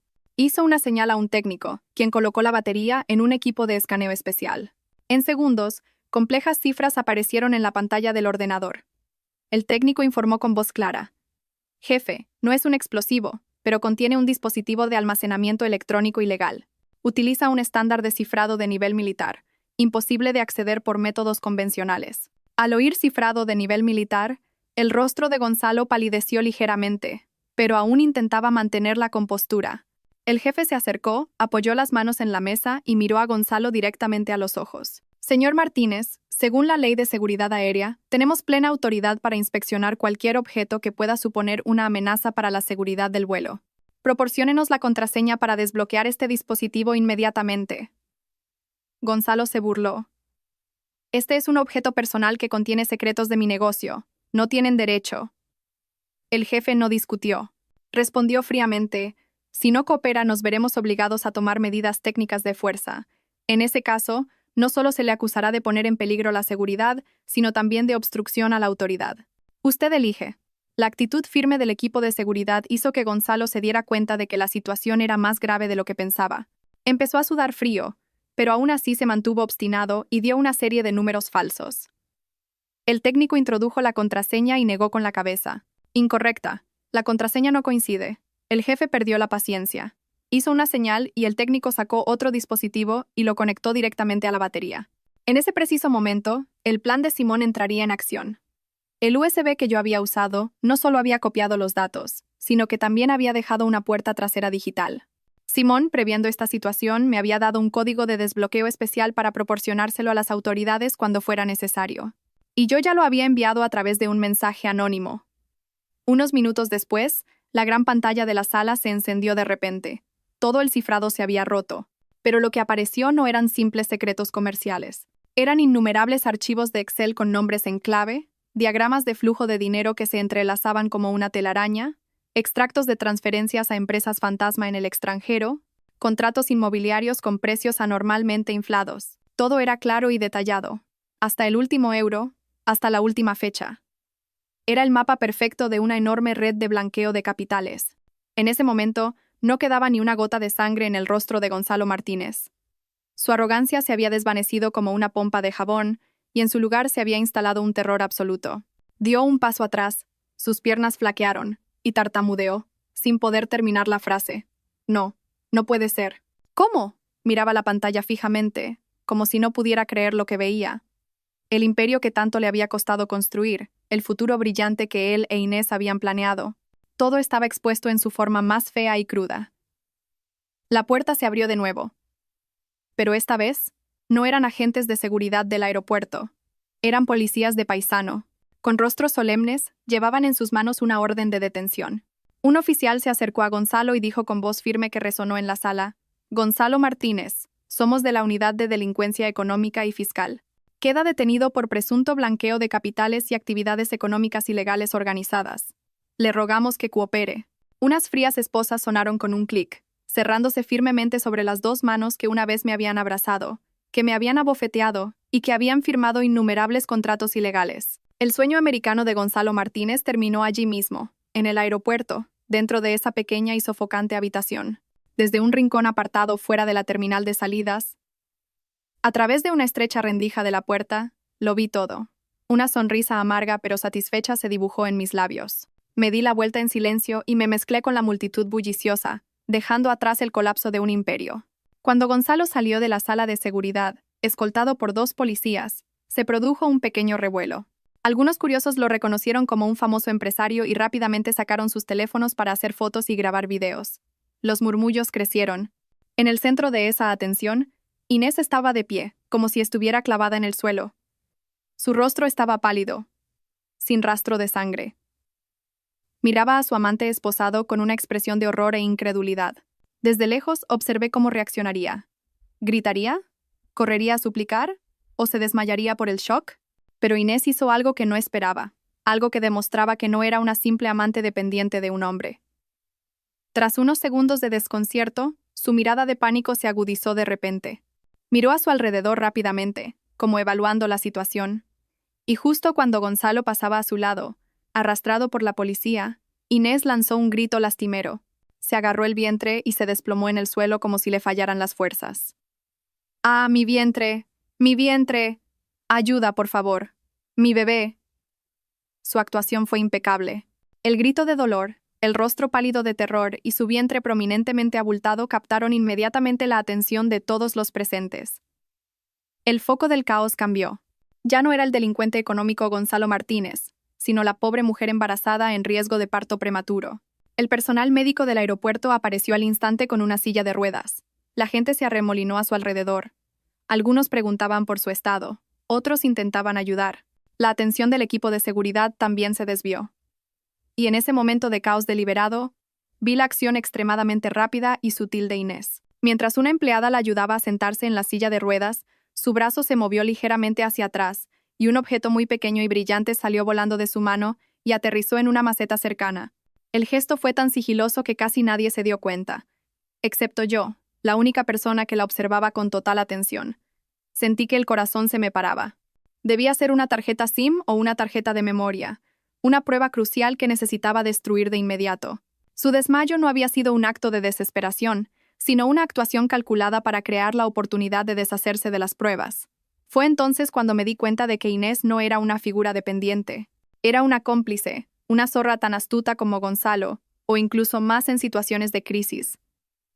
Sabía cuándo hacerse la víctima y cuándo cortar todos los lazos para protegerse. La euforia de haber derribado a Gonzalo se desvaneció a medias, y en su lugar apareció una inquietud que me heló la sangre. Mi enemigo no era solo uno. La silla de ruedas se llevó a Inés a la enfermería, dejando atrás a una multitud todavía en shock. Supe que no podía quedarme allí ni un segundo más. Mi misión había terminado. Me calcé bien la gorra de béisbol, ocultando casi por completo mi rostro, y me mezclé silenciosamente con la multitud que se movía en dirección contraria. Saqué el teléfono, quité la tarjeta SIM, la partí en 2 y la tiré en una papelera lejana. Mientras me alejaba del aeropuerto en un taxi, miré hacia atrás, al edificio de la terminal internacional que se hacía cada vez más pequeño. Había ganado una batalla importante, la batalla que había derribado a un rey. El taxi me llevó a un viejo apartamento en un callejón tranquilo, lejos del centro de la ciudad. Era un piso franco que Simón había preparado de antemano. No era grande y estaba amueblado de forma sencilla, pero estaba limpio y, lo más importante, nadie conocía su existencia. Al entrar, cerré la puerta con llave. Sentí como si me hubiera quitado un peso invisible de encima. Me dejé caer en el sofá. Mi cuerpo estaba agotado, pero mi mente estaba extrañamente lúcida. Todo lo que había sucedido en el aeropuerto se repetía en mi cabeza como una película a cámara lenta. Lo primero que hice fue encender el portátil nuevo que Simón había dejado en el escritorio. No revisé redes sociales ni correos personales. Solo accedí a los principales portales de noticias. Y como era de esperar, la tormenta ya se había desatado. Innumerables medios de comunicación publicaban titulares impactantes. Bombazo. El presidente del Grupo Sol, Gonzalo Martínez, detenido en el aeropuerto por blanqueo de capitales, filtradas fotos de Gonzalo Martínez esposado. Se destapa un imperio empresarial ilegal, una red de delincuencia económica transnacional, desarticulada por un control de seguridad rutinario. El nombre de Gonzalo estaba en todas partes, y las imágenes de su detención, con su rostro desencajado y en pánico, se difundían a una velocidad incontrolable. El mundo empresarial del que tanto se enorgullecía se tambaleaba hasta sus cimientos. Leí cada artículo, cada comentario. La gente analizaba el posible colapso del Grupo Sol y su impacto en la bolsa. Yo solo había encendido una cerilla, y ahora todo el bosque estaba en llamas. Pero eso no era todo. A la mañana siguiente estalló la segunda bomba. Y esta vez, el nombre era el mío. El video grabado por el testigo casual en el aeropuerto, donde Gonzalo me abofeteaba, se hizo viral en las redes sociales. Si las noticias económicas solo atraían el interés de un cierto sector, la historia de la esposa maltratada por su marido millonario frente a su amante era el tema que hacía arder todas las comunidades online. El video se compartió cientos de miles de veces, seguido de comentarios llenos de indignación. Increíble, con cochazos y casoplones. Y resulta que es un maltratador. Pobre mujer. Se me rompe el corazón al verla caer. Lo sacrificó todo para que le devolvieran una bofetada y unos papeles de divorcio. Deberían añadirle el cargo de violencia de género. Que la ley sea implacable. No podemos permitir que un tipo así se libre. Ahora Gonzalo no solo era un delincuente económico, sino también el símbolo de lo peor de un hombre, un paria social. Esa tarde vino Simón. Trajo comida y algo de ropa para mí. Al verme, suspiró aliviado. Me alegro de que estés bien. Has desatado una tormenta increíble, Elia. El mundo de las finanzas está patas arriba, y las amas de casa te ven como un icono de la resistencia. Sonreí levemente. Solo hice lo que tenía que hacer. Él ha recibido lo que se merecía. Mi voz era tranquila, pero Simón notó que mis manos temblaban ligeramente. Dejó las bolsas y dijo con seriedad: Elia, a partir de ahora tienes que tener mucho cuidado. Corta todo contacto con tus antiguos conocidos y no salgas si no es necesario. Esta tormenta pasará, pero los que estaban detrás de Gonzalo no son tan simples. No se quedarán de brazos cruzados. Lo que tienes que hacer ahora es protegerte. Deja que la ley se encargue del resto. Asentí. Entendía las palabras de Simón. Cuando decidí empezar esta lucha, ya sabía que no sería fácil. Miré por la ventana. La ciudad se iluminaba. El mundo exterior bullía con mi historia, pero yo estaba completamente aislada en una habitación desconocida. Los días en el piso franco transcurrían lentos y pesados. Apenas salía por la puerta. Cocinaba, leía libros y veía películas antiguas, forzándome a mantener la mente ocupada para no pensar en vano. Pero el silencio del espacio que me rodeaba aumentaba mi ansiedad. Un ruido extraño en el pasillo, el frenazo de un coche en la calle, incluso el timbre del teléfono del vecino, me hacían sobresaltar. Era como si unos ojos invisibles me vigilaran constantemente. Sabía que estaba demasiado nerviosa, pero mi intuición rara vez se equivocaba. Y entonces sucedió lo que más temía. No fue una llamada de amenaza ni un hombre de aspecto rudo en mi puerta, sino algo mucho más sutil y aterrador. Esa tarde sonó el timbre. Miré por la mirilla y vi a un repartidor de pizza. Yo no había pedido pizza. Con la cadena de seguridad puesta, abrí ligeramente la puerta y grité: Perdone, creo que se ha equivocado de dirección. Yo no he pedido nada. El repartidor miró su albarán y luego volvió a comprobar el número de mi puerta. Parecía un poco desconcertado. Se rascó la cabeza y dijo: Qué raro. La dirección y el número de piso están bien. La persona que hizo el pedido dijo que era para la señorita Elia, y hasta dejó una nota específica, con poco queso. Sentí que el corazón se me paraba. Elia, con poco queso. No solo conocían mi nombre y esta dirección secreta, sino también mis hábitos alimenticios. un hábito que solo conocían las personas más cercanas a Gonzalo. El repartidor, al ver mi rostro pálido, se apresuró a agitar la mano. Bueno, supongo que alguien se equivocó de verdad. Lo siento. Se dio la vuelta y se fue. Pero sus palabras indiferentes siguieron resonando en mis oídos. No fue un error. Fue una advertencia. Sabemos dónde estás. Cerré la puerta de un portazo y eché el cerrojo varias veces. Todo mi cuerpo temblaba. Llamé rápidamente a Simón a través de la aplicación de seguridad que había instalado. Le expliqué toda la situación. Al otro lado de la línea, Simón guardó silencio por un momento, y luego oí cómo soltaba una maldición. Joder. Se han movido más rápido de lo que pensaba. Te están advirtiendo, Elia. No le abras la puerta a ningún extraño, bajo ninguna circunstancia. Pero las amenazas no terminaron ahí. A la mañana siguiente, cuando abrí la puerta con cuidado para sacar la basura, encontré una pequeña caja pulcramente colocada en el umbral, sin remitente ni destinatario. Mi corazón latía desbocado.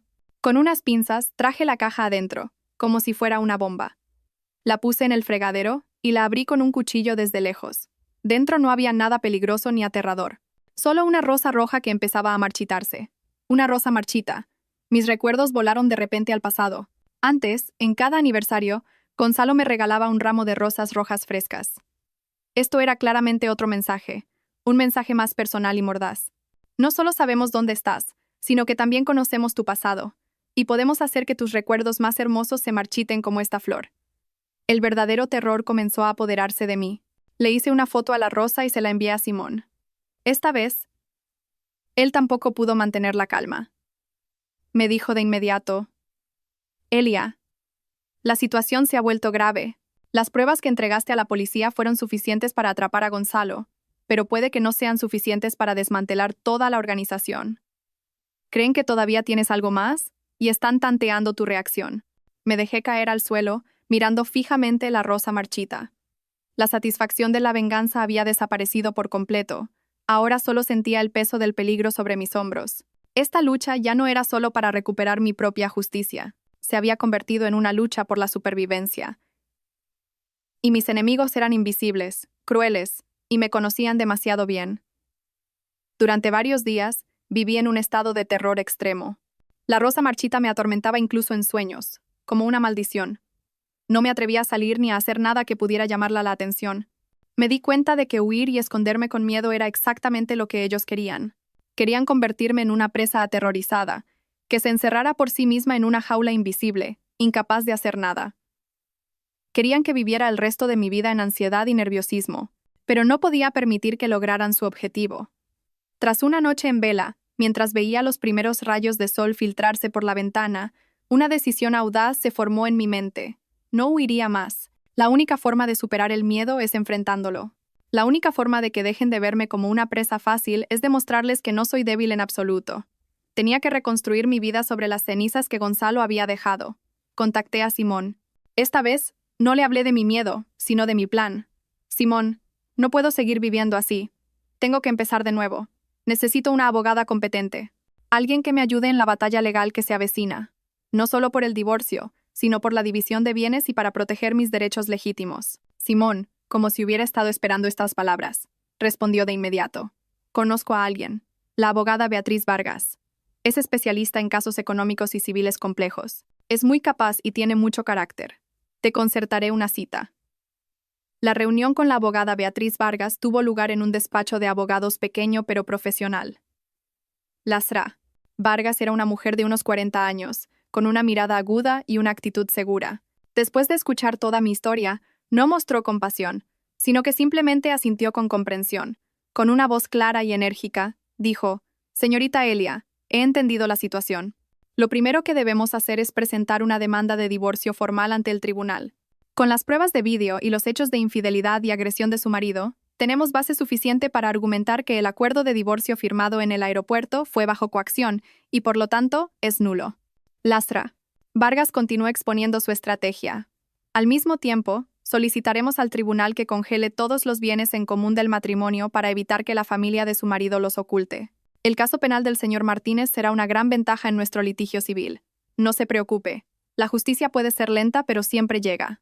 La profesionalidad y la firmeza de Lastra. Vargas me dieron una gran fuerza. Supe que había encontrado una aliada sólida. Al salir del despacho, sentí una nueva vitalidad recorriendo mi cuerpo. La batalla legal estaba en manos de los expertos. Ahora era mi turno de reconstruir mi propia vida. No podía vivir solo de una pensión compensatoria o de mis ahorros. Necesitaba mi propia carrera. Recordé los planos de arquitectura y las ideas de diseño de interiores que había olvidado durante los últimos 5 años. Esa pasión todavía ardía débilmente dentro de mí. Le pedí a Simón que me encontrara una pequeña oficina en un edificio con buena seguridad. Reorganicé mi antiguo portafolio y me puse al día con las nuevas tendencias de diseño. Contacté a viejos amigos del sector para hacerles saber que estaba de vuelta. Al principio fueron proyectos pequeños.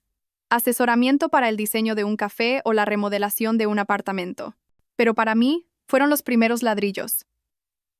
Una semana después, estaba en mi nueva oficina. Apenas un espacio de 20 metros cuadrados con un escritorio y una silla. Pero al estar allí, oliendo la pintura fresca, sentí una extraña sensación de paz y libertad. El miedo todavía se escondía en algún rincón de mi mente, pero ya no me dominaba. Ahora tenía un objetivo, un camino a seguir. Ya no era una víctima escondida. Era una persona que estaba construyendo su propio futuro. Siguiendo el consejo de la abogada Vargas, decidí visitar a Gonzalo en prisión preventiva. Ella dijo, verlo una vez podría ayudarla a entender mejor a la organización que lo respalda, y también es una forma de afianzar su posición antes del juicio. Muéstrele que no le tiene ningún miedo. Al principio dudé. No quería volver a ver su cara. Pero pronto me di cuenta de que la Asra Vargas tenía razón. No era por una cuestión emocional, sino una necesidad estratégica. El aire en la sala de visitas de la prisión era sofocante y frío. Todo, desde las paredes hasta los barrotes, era de un color gris. Un olor a moho y desinfectante se mezclaba, creando la atmósfera peculiar del encierro. Me senté y miré a través del grueso cristal que nos separaba. Mi mente estaba extrañamente en calma. Unos minutos después, trajeron a Gonzalo. Al verlo, me quedé realmente sorprendida. El hombre arrogante, siempre impecablemente vestido con trajes caros, había desaparecido. En su lugar, había un hombre demacrado, con barba descuidada y un uniforme de preso holgado. Había perdido mucho peso, y sus ojos estaban hundidos, llenos de miedo y ansiedad. Parecía mucho más miserable de lo que había imaginado. Gonzalo se sentó al otro lado del cristal y cogió el teléfono con manos temblorosas. Yo cogí el mío. Me miró. Su mirada era una mezcla compleja de odio y súplica.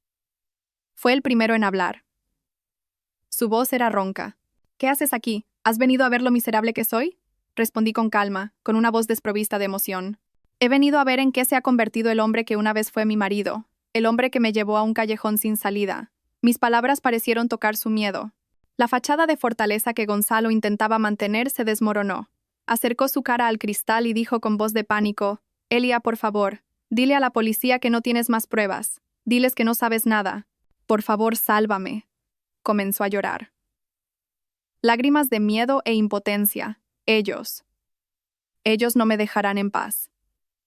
Incluso aquí dentro, tienen formas de hacerme daño.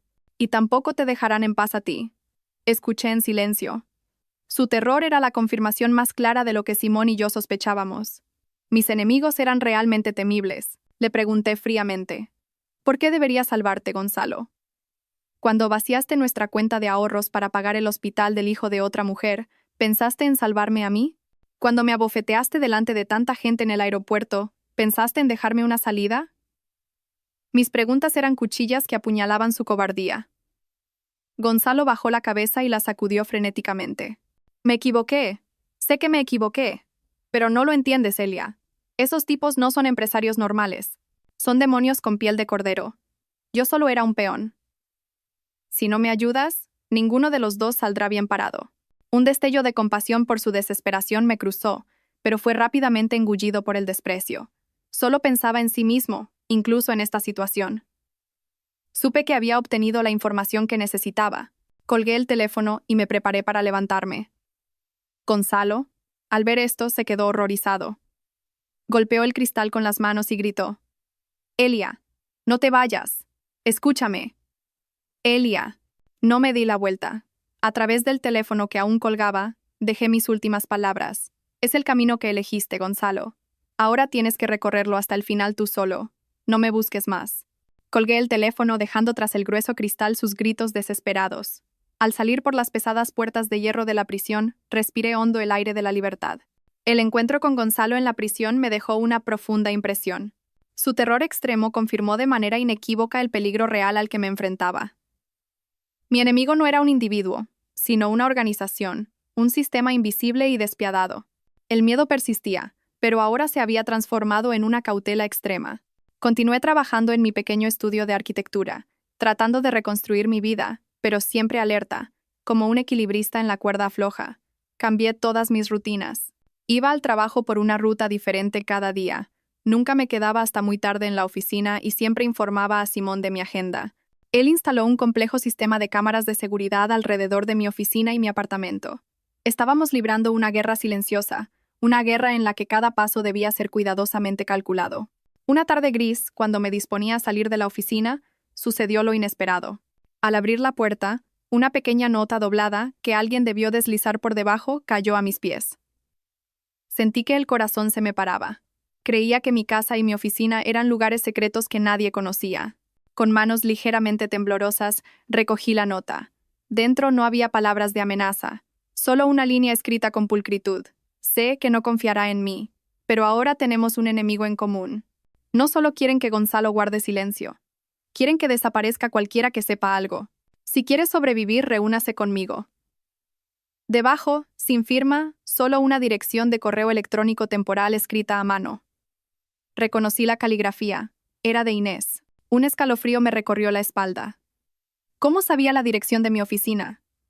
¿Cuál era su propósito? ¿Era una trampa de la organización, usando a Inés como cebo para atraerme? Miles de preguntas y dudas surgieron en mi mente.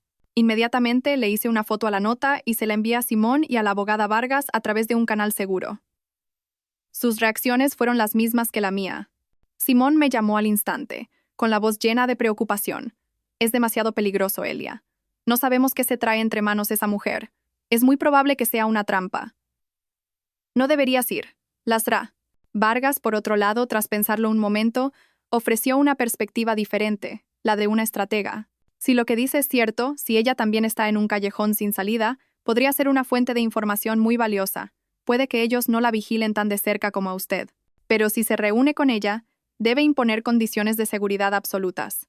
Me senté en silencio, sopesando los riesgos y las oportunidades. Seguir huyendo no era una opción.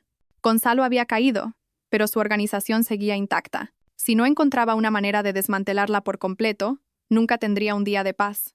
Inés, la mujer que odiaba hasta la médula, era, aparte de Gonzalo, la única persona que mejor conocía la estructura de esa organización.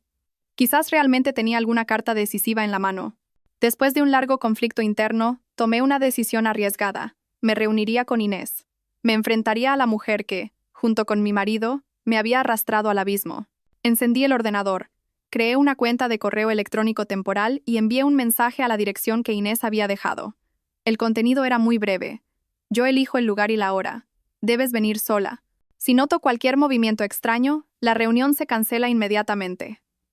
Elegí un café al aire libre en una gran plaza muy concurrida. Un lugar público donde un acto como un asesinato sería difícil de cometer. Quería tener el control de esta reunión. Después de enviar el correo, suspiré profundamente. Sabía que me estaba adentrando en un juego mucho más peligroso. Pero para conseguir la verdadera libertad, a veces hay que aliarse hasta con el enemigo.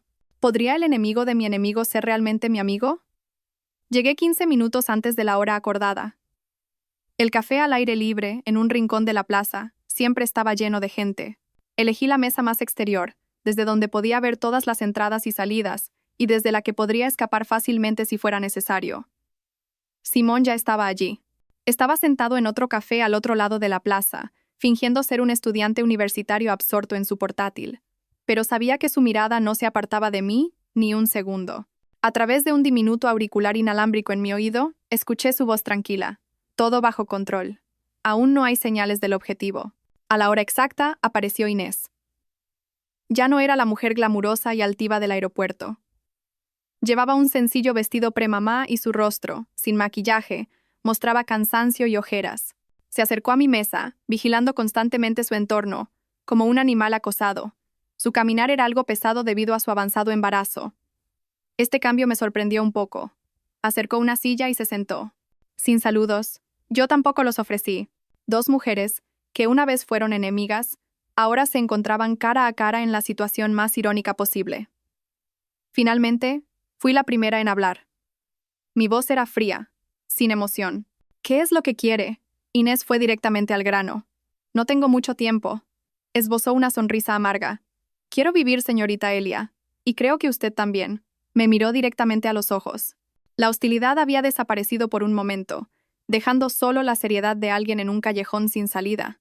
¿Cree que Gonzalo es el jefe final?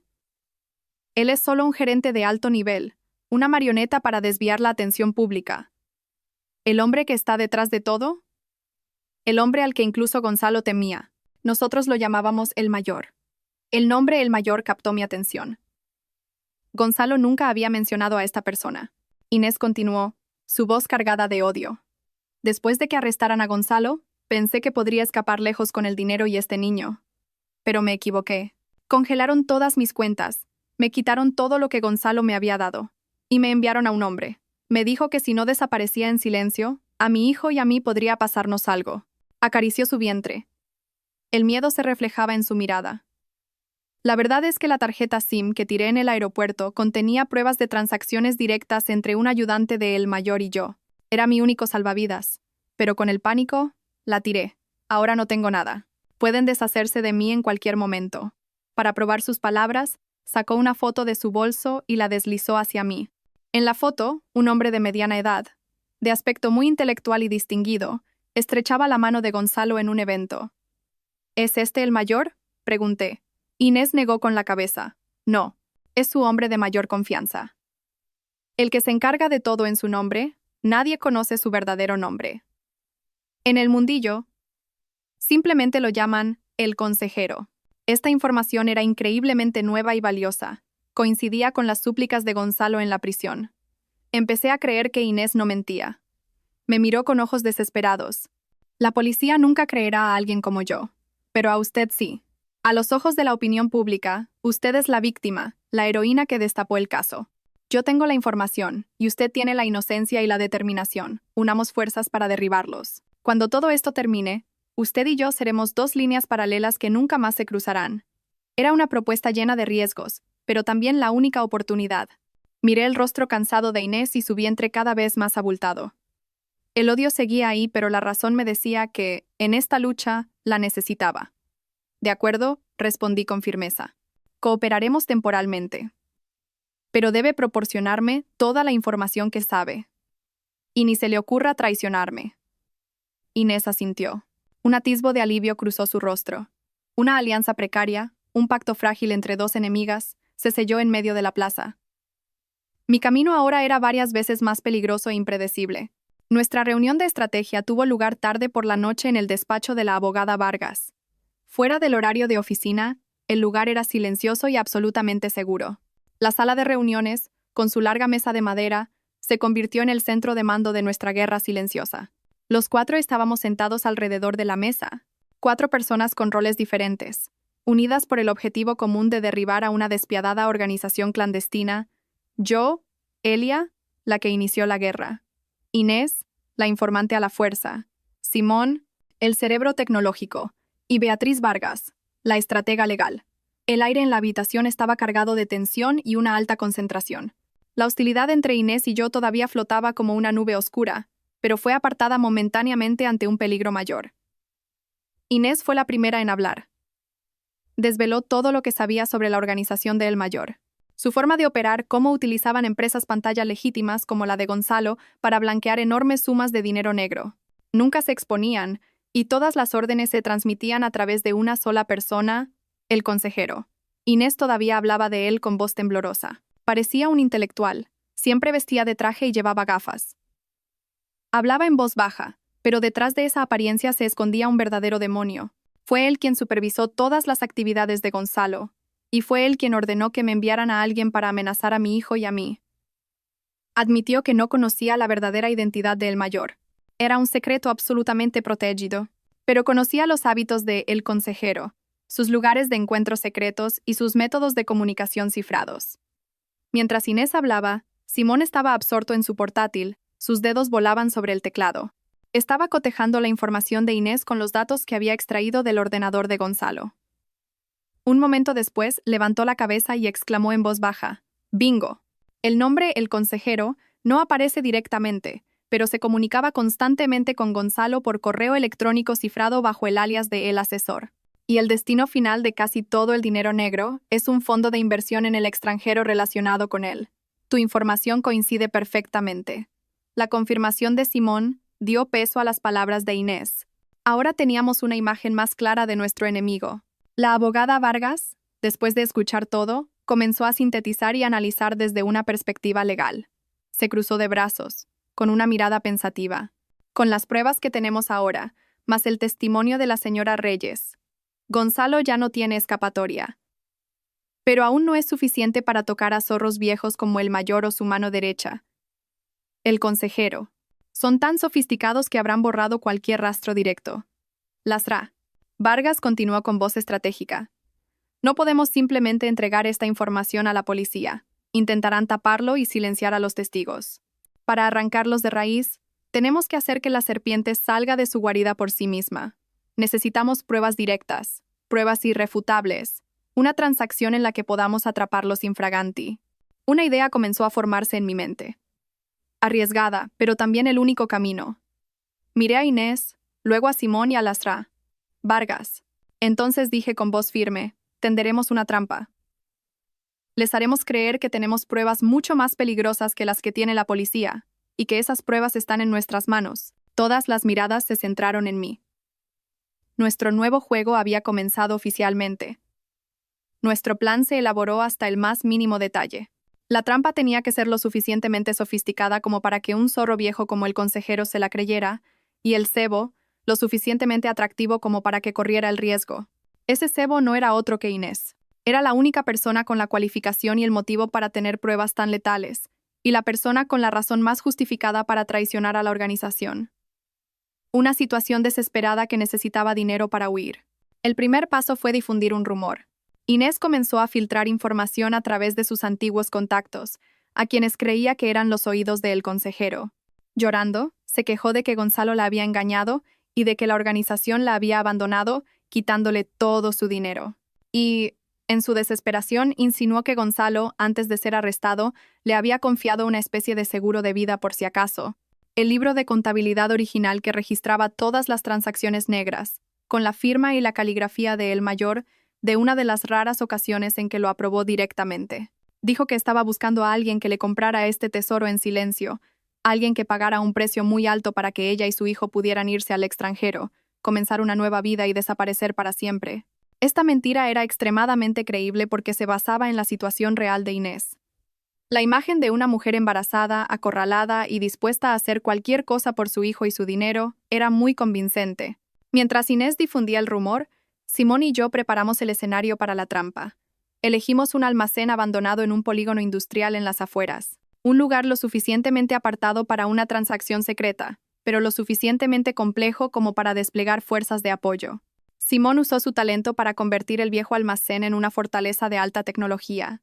Docenas de cámaras en miniatura se ocultaron por todas partes, desde las grietas de las paredes hasta las bombillas rotas. También se instalaron micrófonos de alta sensibilidad para no perder ninguna conversación. La abogada Vargas contactó a una fuente de confianza dentro de la policía. Les proporcionó información selectiva, alegando que estábamos siendo amenazados por una organización criminal y necesitábamos protección a distancia. Un equipo de operaciones especiales se posicionaría a 1 kilómetro del almacén, listos para actuar a nuestra señal. La seguridad era primordial, pero también lo era el secreto para no asustar a la presa. Los días siguientes fueron una tensa espera. El rumor se había extendido, la trampa estaba puesta. Ahora solo quedaba esperar a que el pez mordiera el anzuelo. Apenas dormí. Cada segundo pasaba lentamente. ¿Y si el consejero era demasiado astuto y sospechoso y se daba cuenta de que era una farsa? ¿Y si no se movía y teníamos que vivir con esta amenaza para siempre? El silencio del enemigo a veces es más aterrador que su ataque. Y después de 3 días que parecieron una eternidad, recibimos la señal.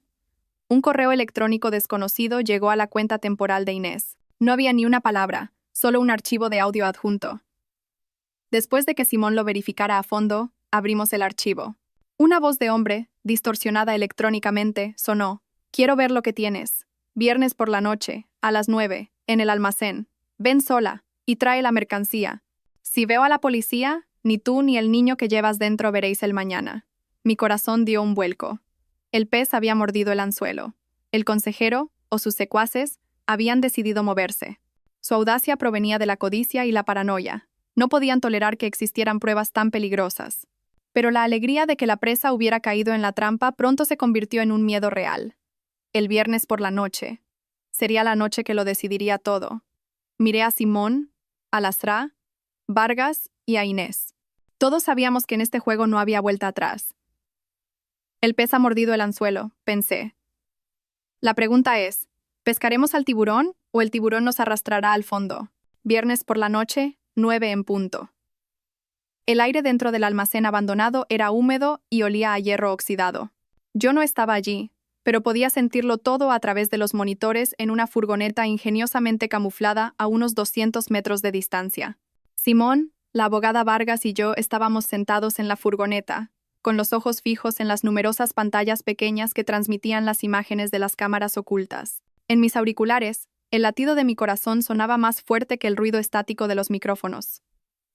La que se enfrentaba al peligro ahora era Inés. Según el plan, Inés había entrado primero al almacén, llevando un maletín con el falso libro de contabilidad original.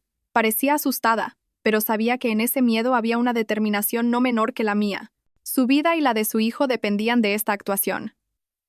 Exactamente a las 9, llegó un sedán negro. 2 hombres vestidos de negro bajaron primero, inspeccionaron los alrededores y luego abrieron la puerta trasera. El consejero bajó. Su aspecto intelectual, con su traje oscuro, contrastaba completamente con el desolado paisaje circundante. El consejero y sus 2 secuaces entraron en el almacén. Miró a Inés de pies a cabeza. Una mirada fría y sin emociones. La mercancía preguntó. Su voz era baja, pero llena de amenaza. Inés, siguiendo el guión, fingió temblar. ¿Y el dinero? Necesito ver el dinero primero. Tengo que irme esta noche. El consejero se burló e hizo una señal a uno de sus hombres. Abrió una maleta llena de fajos de billetes de 50 euros. 5 millones. Suficiente para que tú y tu hijo empecéis una nueva vida lejos. Dame la mercancía. Inés abrazó el maletín con fuerza y negó con la cabeza. Necesito comprobar que el dinero es real. La guerra psicológica había comenzado. Ambas partes se estaban tanteando. Mi corazón se oprimía. Un pequeño error podría poner a Inés en peligro. Le hice un gesto a Simón para que estuviera listo para dar la señal al equipo de operaciones especiales si la situación empeoraba. Pero justo en ese momento, sucedió algo que se salió completamente de nuestro guión. Otro sedán de lujo se acercó sigilosamente desde fuera. Sus faros apuntaban directamente a la puerta del almacén. La puerta del coche se abrió y un hombre bajó. En el momento en que lo vi en el monitor, Lastra, Vargas y yo nos quedamos atónitas. Simón soltó una exclamación en voz baja. No puede ser. Era el presidente de la mayor fundación benéfica del país, un empresario respetado y una figura que aparecía a menudo en la televisión con la imagen de un filántropo ejemplar. Era el mayor. Su aparición trastocó nuestro plan. ¿Por qué un hombre tan astuto se presentaría en persona? La codicia y la sospecha habían ganado. No podía confiar a nadie la confirmación y destrucción de pruebas tan letales.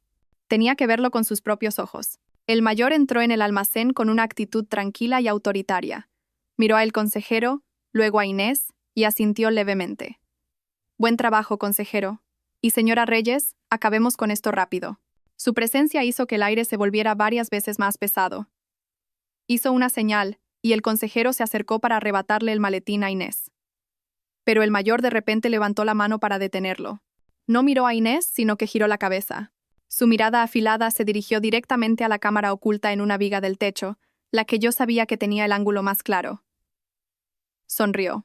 Una sonrisa que erizaba el vello. Y luego abrió la boca. Su voz tranquila resonó como un trueno en mis auriculares. Señorita Elia, sé que está ahí. Su actuación ha sido bastante impresionante. Inventar una historia para atraernos a una trampa. Debo admitir que son muy inteligentes. Sentí que el corazón se me paraba. Nos habían descubierto. Lo sabía todo. Y aún así, había venido. Eso significaba que estaba mucho mejor preparado que nosotros. Pero continuó. Su sonrisa se volvió aún más siniestra. Pero es hora de que caiga el telón. Tan pronto como terminó la frase, todos los monitores frente a mí se apagaron al unísono, dejando solo una oscuridad total. En mis auriculares, solo se oía el chisporroteo de la interferencia. «¡Se ha cortado la señal!», exclamó Simón, horrorizado. «Han usado un inhibidor de frecuencia profesional. Estamos completamente a ciegas». Un frío glacial me recorrió el cuerpo. Inés estaba allí dentro, sola, con los verdaderos demonios. «Se ha cortado la señal». El grito de Simón fue como un martillazo que rompió el silencio mortal en la furgoneta.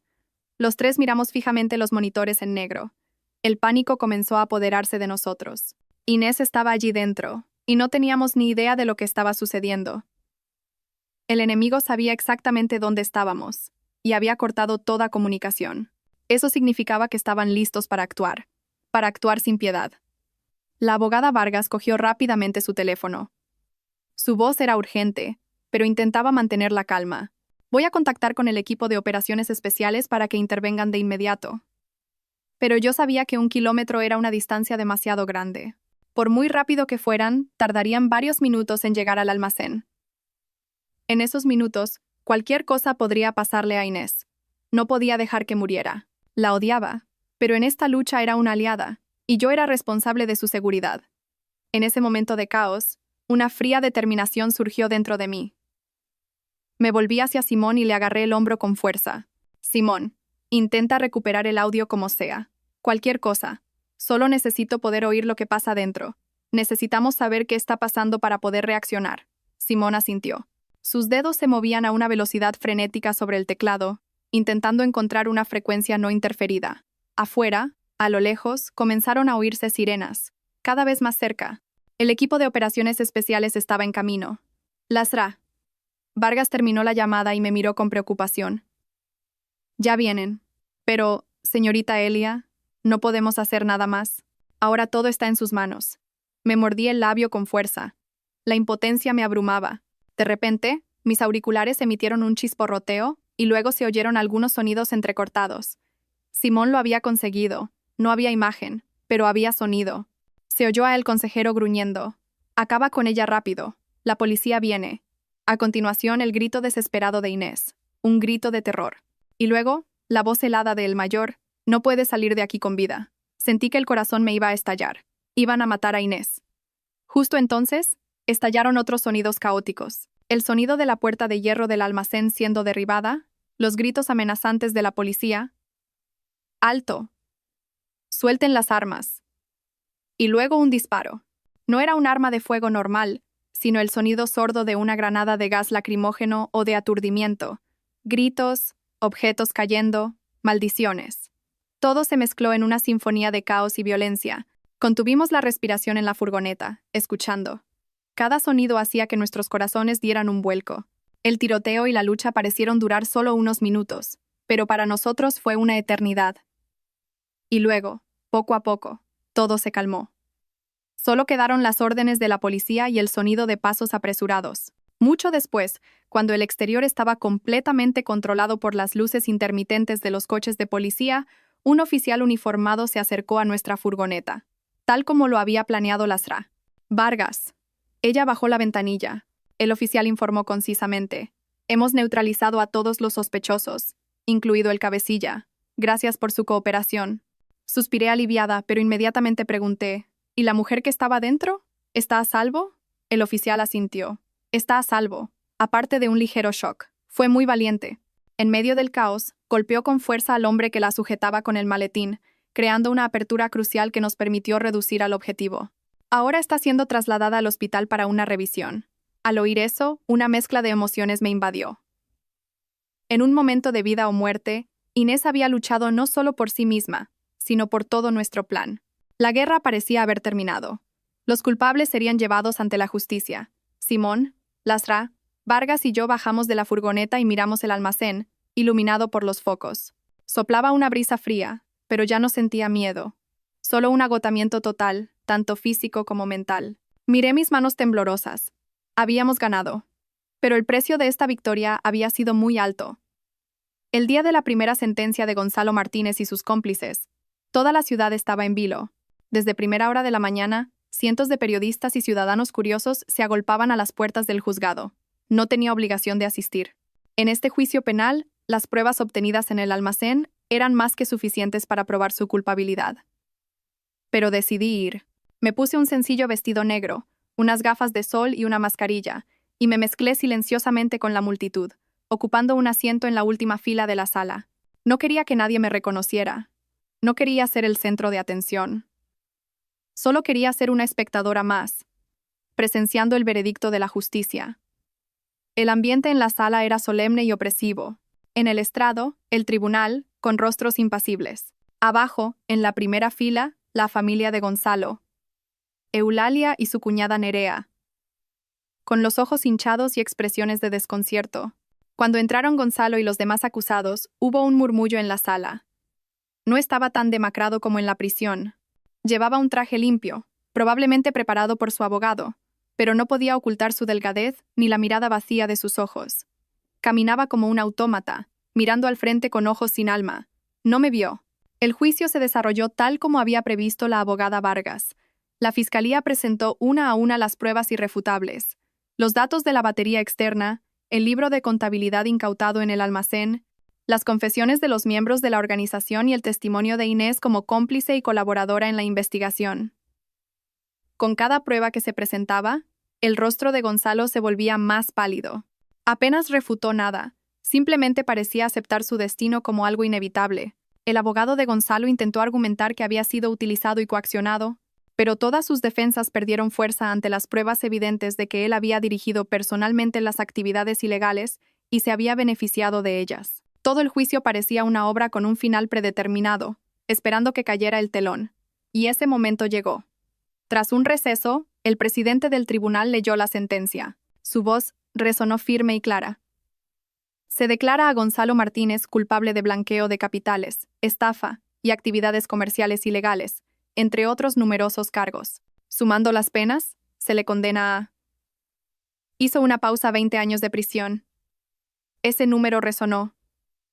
Eulalia gritó y se desmayó. Nerea, en pánico, gritaba, «¡Mamá!», y lloraba desconsoladamente.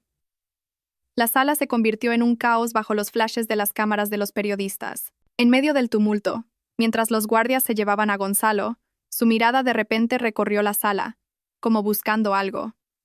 Y entonces se detuvo. Se fijó en mí, sentada en la última fila.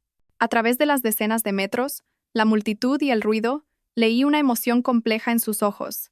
Ya no era odio ni súplica, era una mezcla de cansancio, arrepentimiento tardío y algo parecido a la liberación. Me miró y movió ligeramente los labios. No oí ningún sonido, pero pude leer sus labios. 2 palabras: gracias, y lo siento. Gracias por no dejar que huyera y viviera con miedo. Lo siento por todo el daño que me había causado. Simplemente asentí en silencio. Aceptación. Y cierre. Esa fue la última vez que lo vi. Me di la vuelta dejando todo el caos atrás y salí del juzgado. Afuera, la luz del sol me deslumbró. Respiré hondo. Mi pecho se sintió de repente más ligero, pero no había euforia de victoria. Unos días después del juicio de Gonzalo, mientras estaba inmersa en el diseño de un nuevo proyecto en mi oficina, recibí una visita inesperada.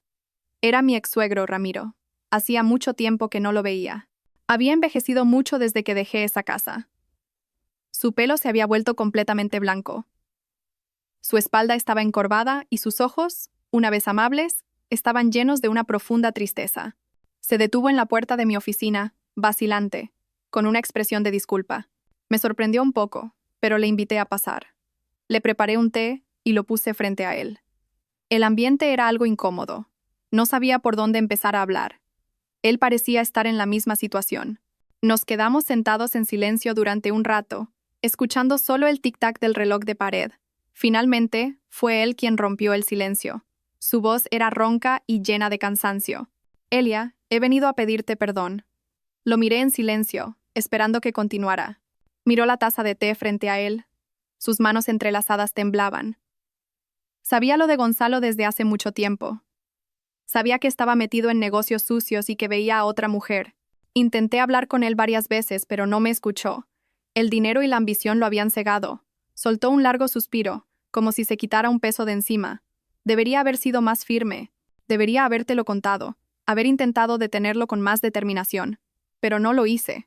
Tenía miedo de que la familia se rompiera, miedo de que tu suegra montara un escándalo, miedo de perder esta falsa apariencia de paz.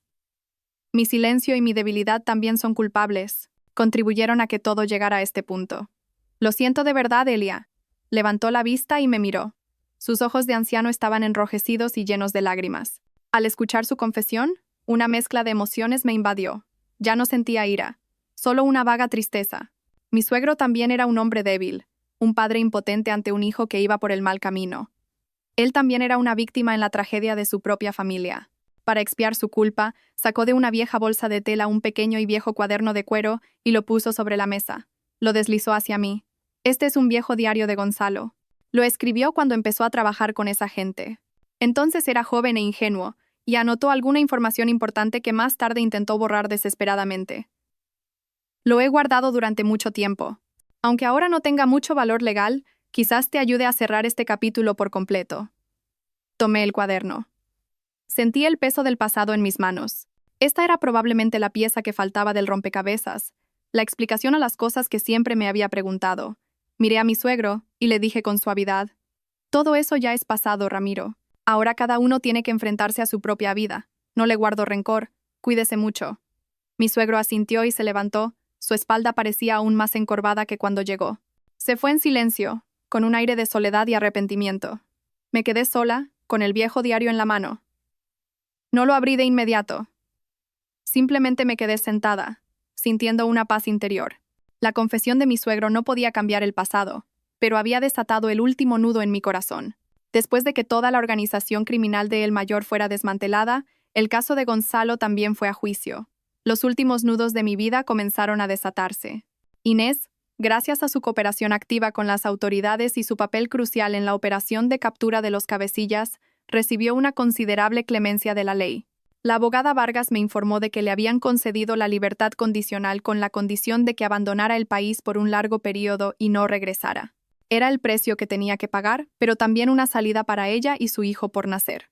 El día antes de su partida, Inés me envió un mensaje de texto desde un número desconocido, expresando su deseo de verme por última vez.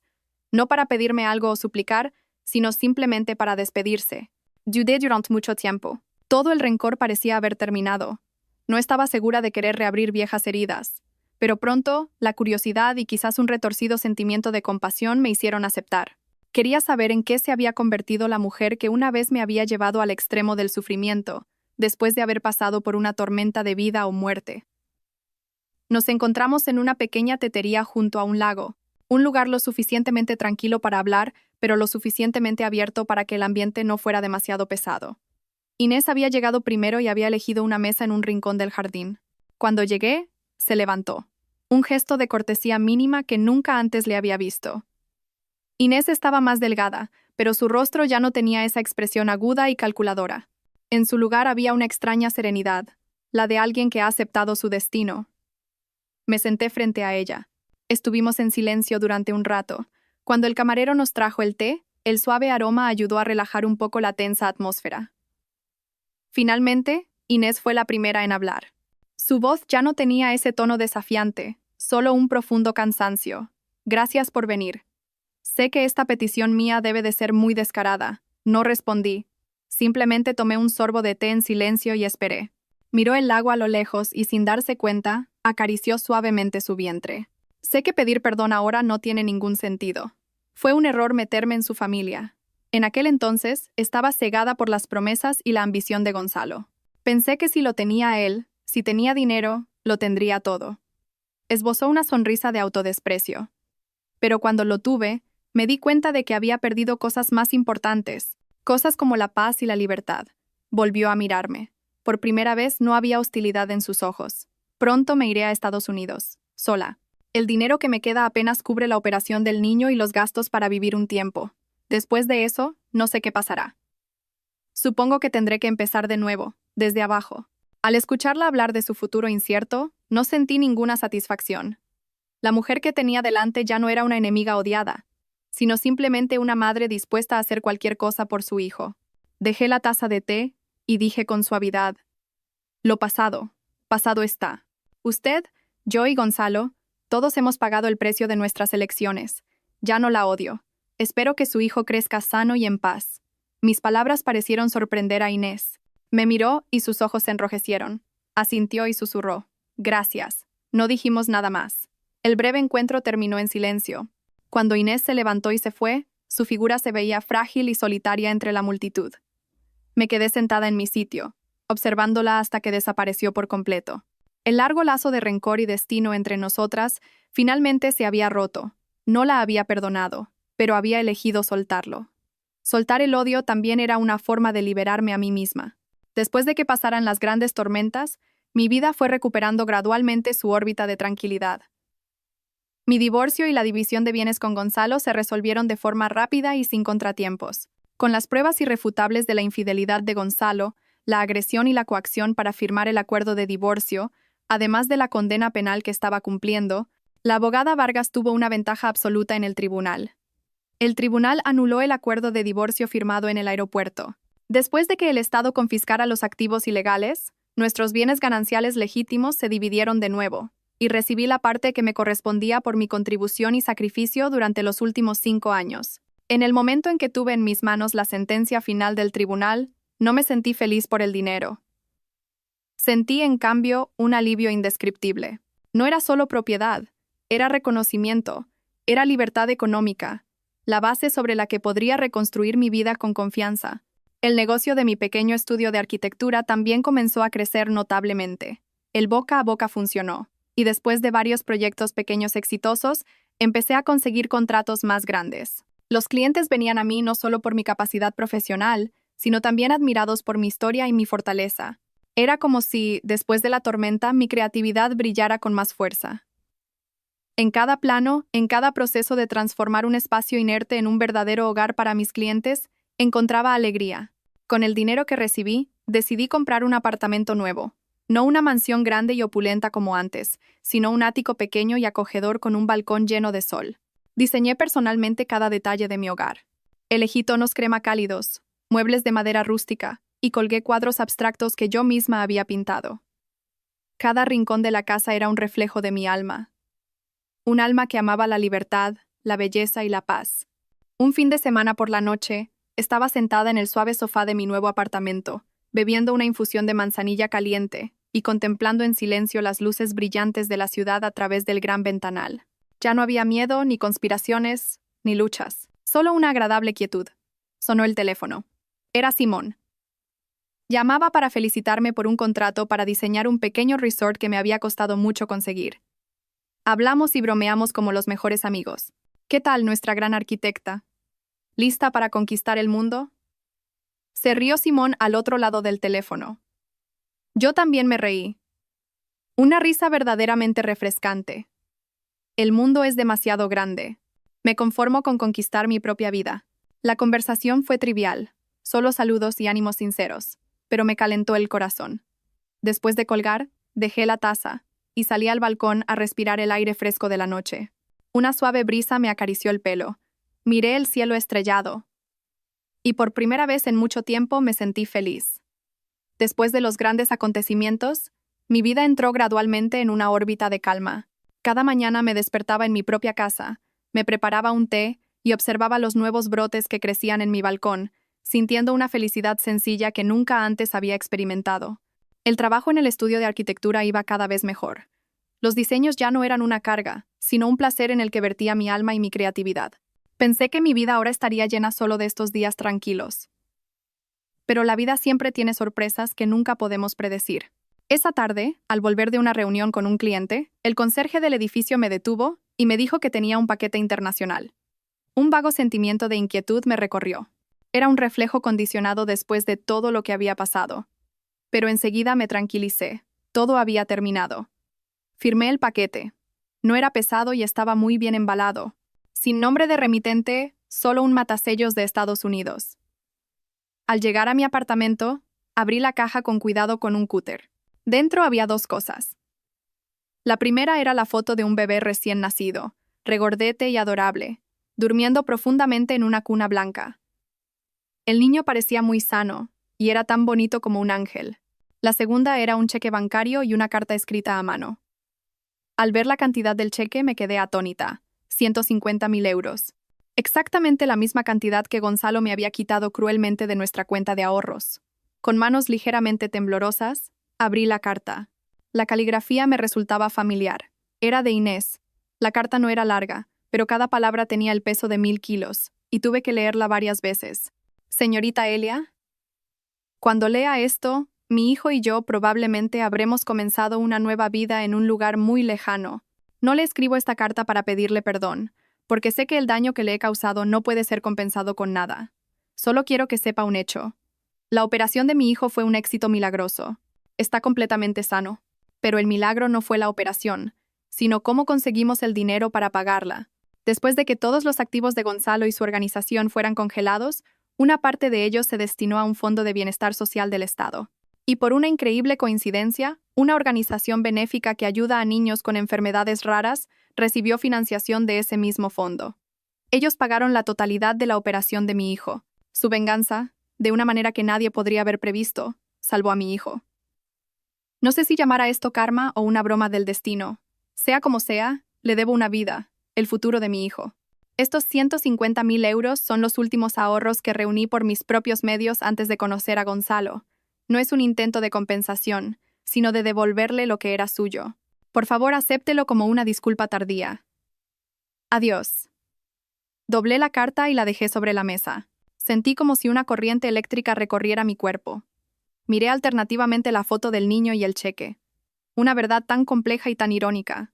Mis acciones, nacidas del dolor y el odio, habían plantado sin querer una semilla de vida, habían salvado a un ser inocente. El bien y el mal, la venganza y la compasión, de repente se mezclaron en un extraño círculo kármico que no podía definir. No sentí alegría por haber recuperado el dinero. El cheque frente a mí se sentía extrañamente pesado. Ya no era un símbolo de pérdida o recuperación, era un símbolo de la complejidad de la vida. Pensé que había pasado página, pero aún quedaba una última línea por escribir en el capítulo antiguo. Después de una larga noche de reflexión, a la mañana siguiente llevé el cheque y la foto del hijo de Inés al despacho de la abogada Vargas. No quería quedarme ese dinero para mí. Contenía una historia demasiado pesada, un círculo kármico demasiado complejo. Les conté toda la historia a Lasra, Vargas y a Simón. Ambos se quedaron sin palabras durante un rato, probablemente reflexionando también sobre la extraña ironía del destino. Les comuniqué mi decisión. No quiero usar este dinero. Quiero convertirlo en algo más significativo. Quiero crear una pequeña fundación benéfica. Al oír mi intención, Lasra, Vargas y Simón me miraron con admiración y respeto. Es una idea excelente, señorita Elia, dijo Lasra. Vargas, le ayudaré con todos los trámites legales. Simón también sonrió. Siempre me sorprendes. Haz lo que creas que es correcto. Siempre estaré a tu lado. Así nació la Fundación Alas de Ensueño de Elia, una pequeña fundación benéfica cuyo primer objetivo era financiar las operaciones de niños con cardiopatías congénitas en entornos desfavorecidos. Quería seguir plantando semillas de vida con este dinero cargado de un destino tan enrevesado, para que ese círculo kármico solo dejara cosas buenas. Al crear la fundación, mi alma encontró la verdadera paz, una paz mayor que la que sentí al obtener justicia. Unos meses después, fui a visitar a mi madre al pueblo. Mi madre ya no me preguntaba por el pasado ni suspiraba con preocupación. Simplemente me cogió la mano, me miró durante un largo rato y dijo: «Hija mía, te veo muy diferente. Tu mirada es mucho más clara y serena». Sonreí y abracé a mi madre. Sí, había cambiado. Ya no era la esposa sumisa ni la mujer consumida por el odio. Era yo misma, Elia, libre y existente por derecho propio. Mi vida continuó así, tranquilamente. El negocio del estudio de arquitectura prosperó cada vez más. Ahora incluso tenía mi propio pequeño equipo de jóvenes arquitectos apasionados. Encontraba alegría en transmitirles mi experiencia y en crear con ellos espacios de vida hermosos y humanos. De vez en cuando, Simón pasaba por la oficina con un café y charlábamos de todo. Su amistad era un regalo inestimable, un pilar sólido que siempre valoraría. Hoy era una hermosa tarde de fin de semana. Estaba sentada en el balcón de mi apartamento, leyendo las últimas páginas de un buen libro. La brisa que soplaba desde el río cercano era fresca, y de la maceta de jazmín que cuidaba llegaba un suave aroma.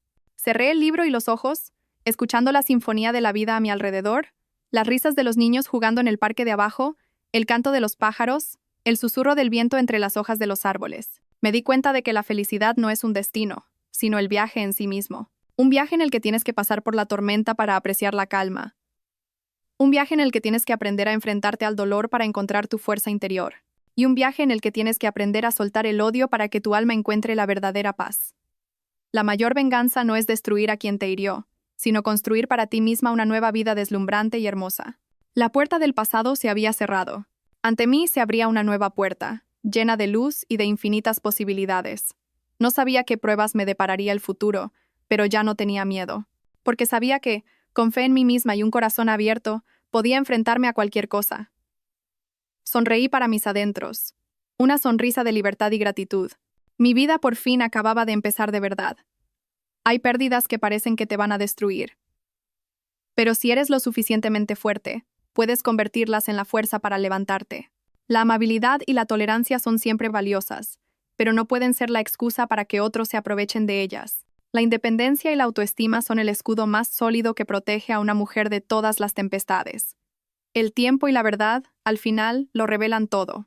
Y a veces, el perdón no es necesario para la paz de otros, sino para la tuya propia.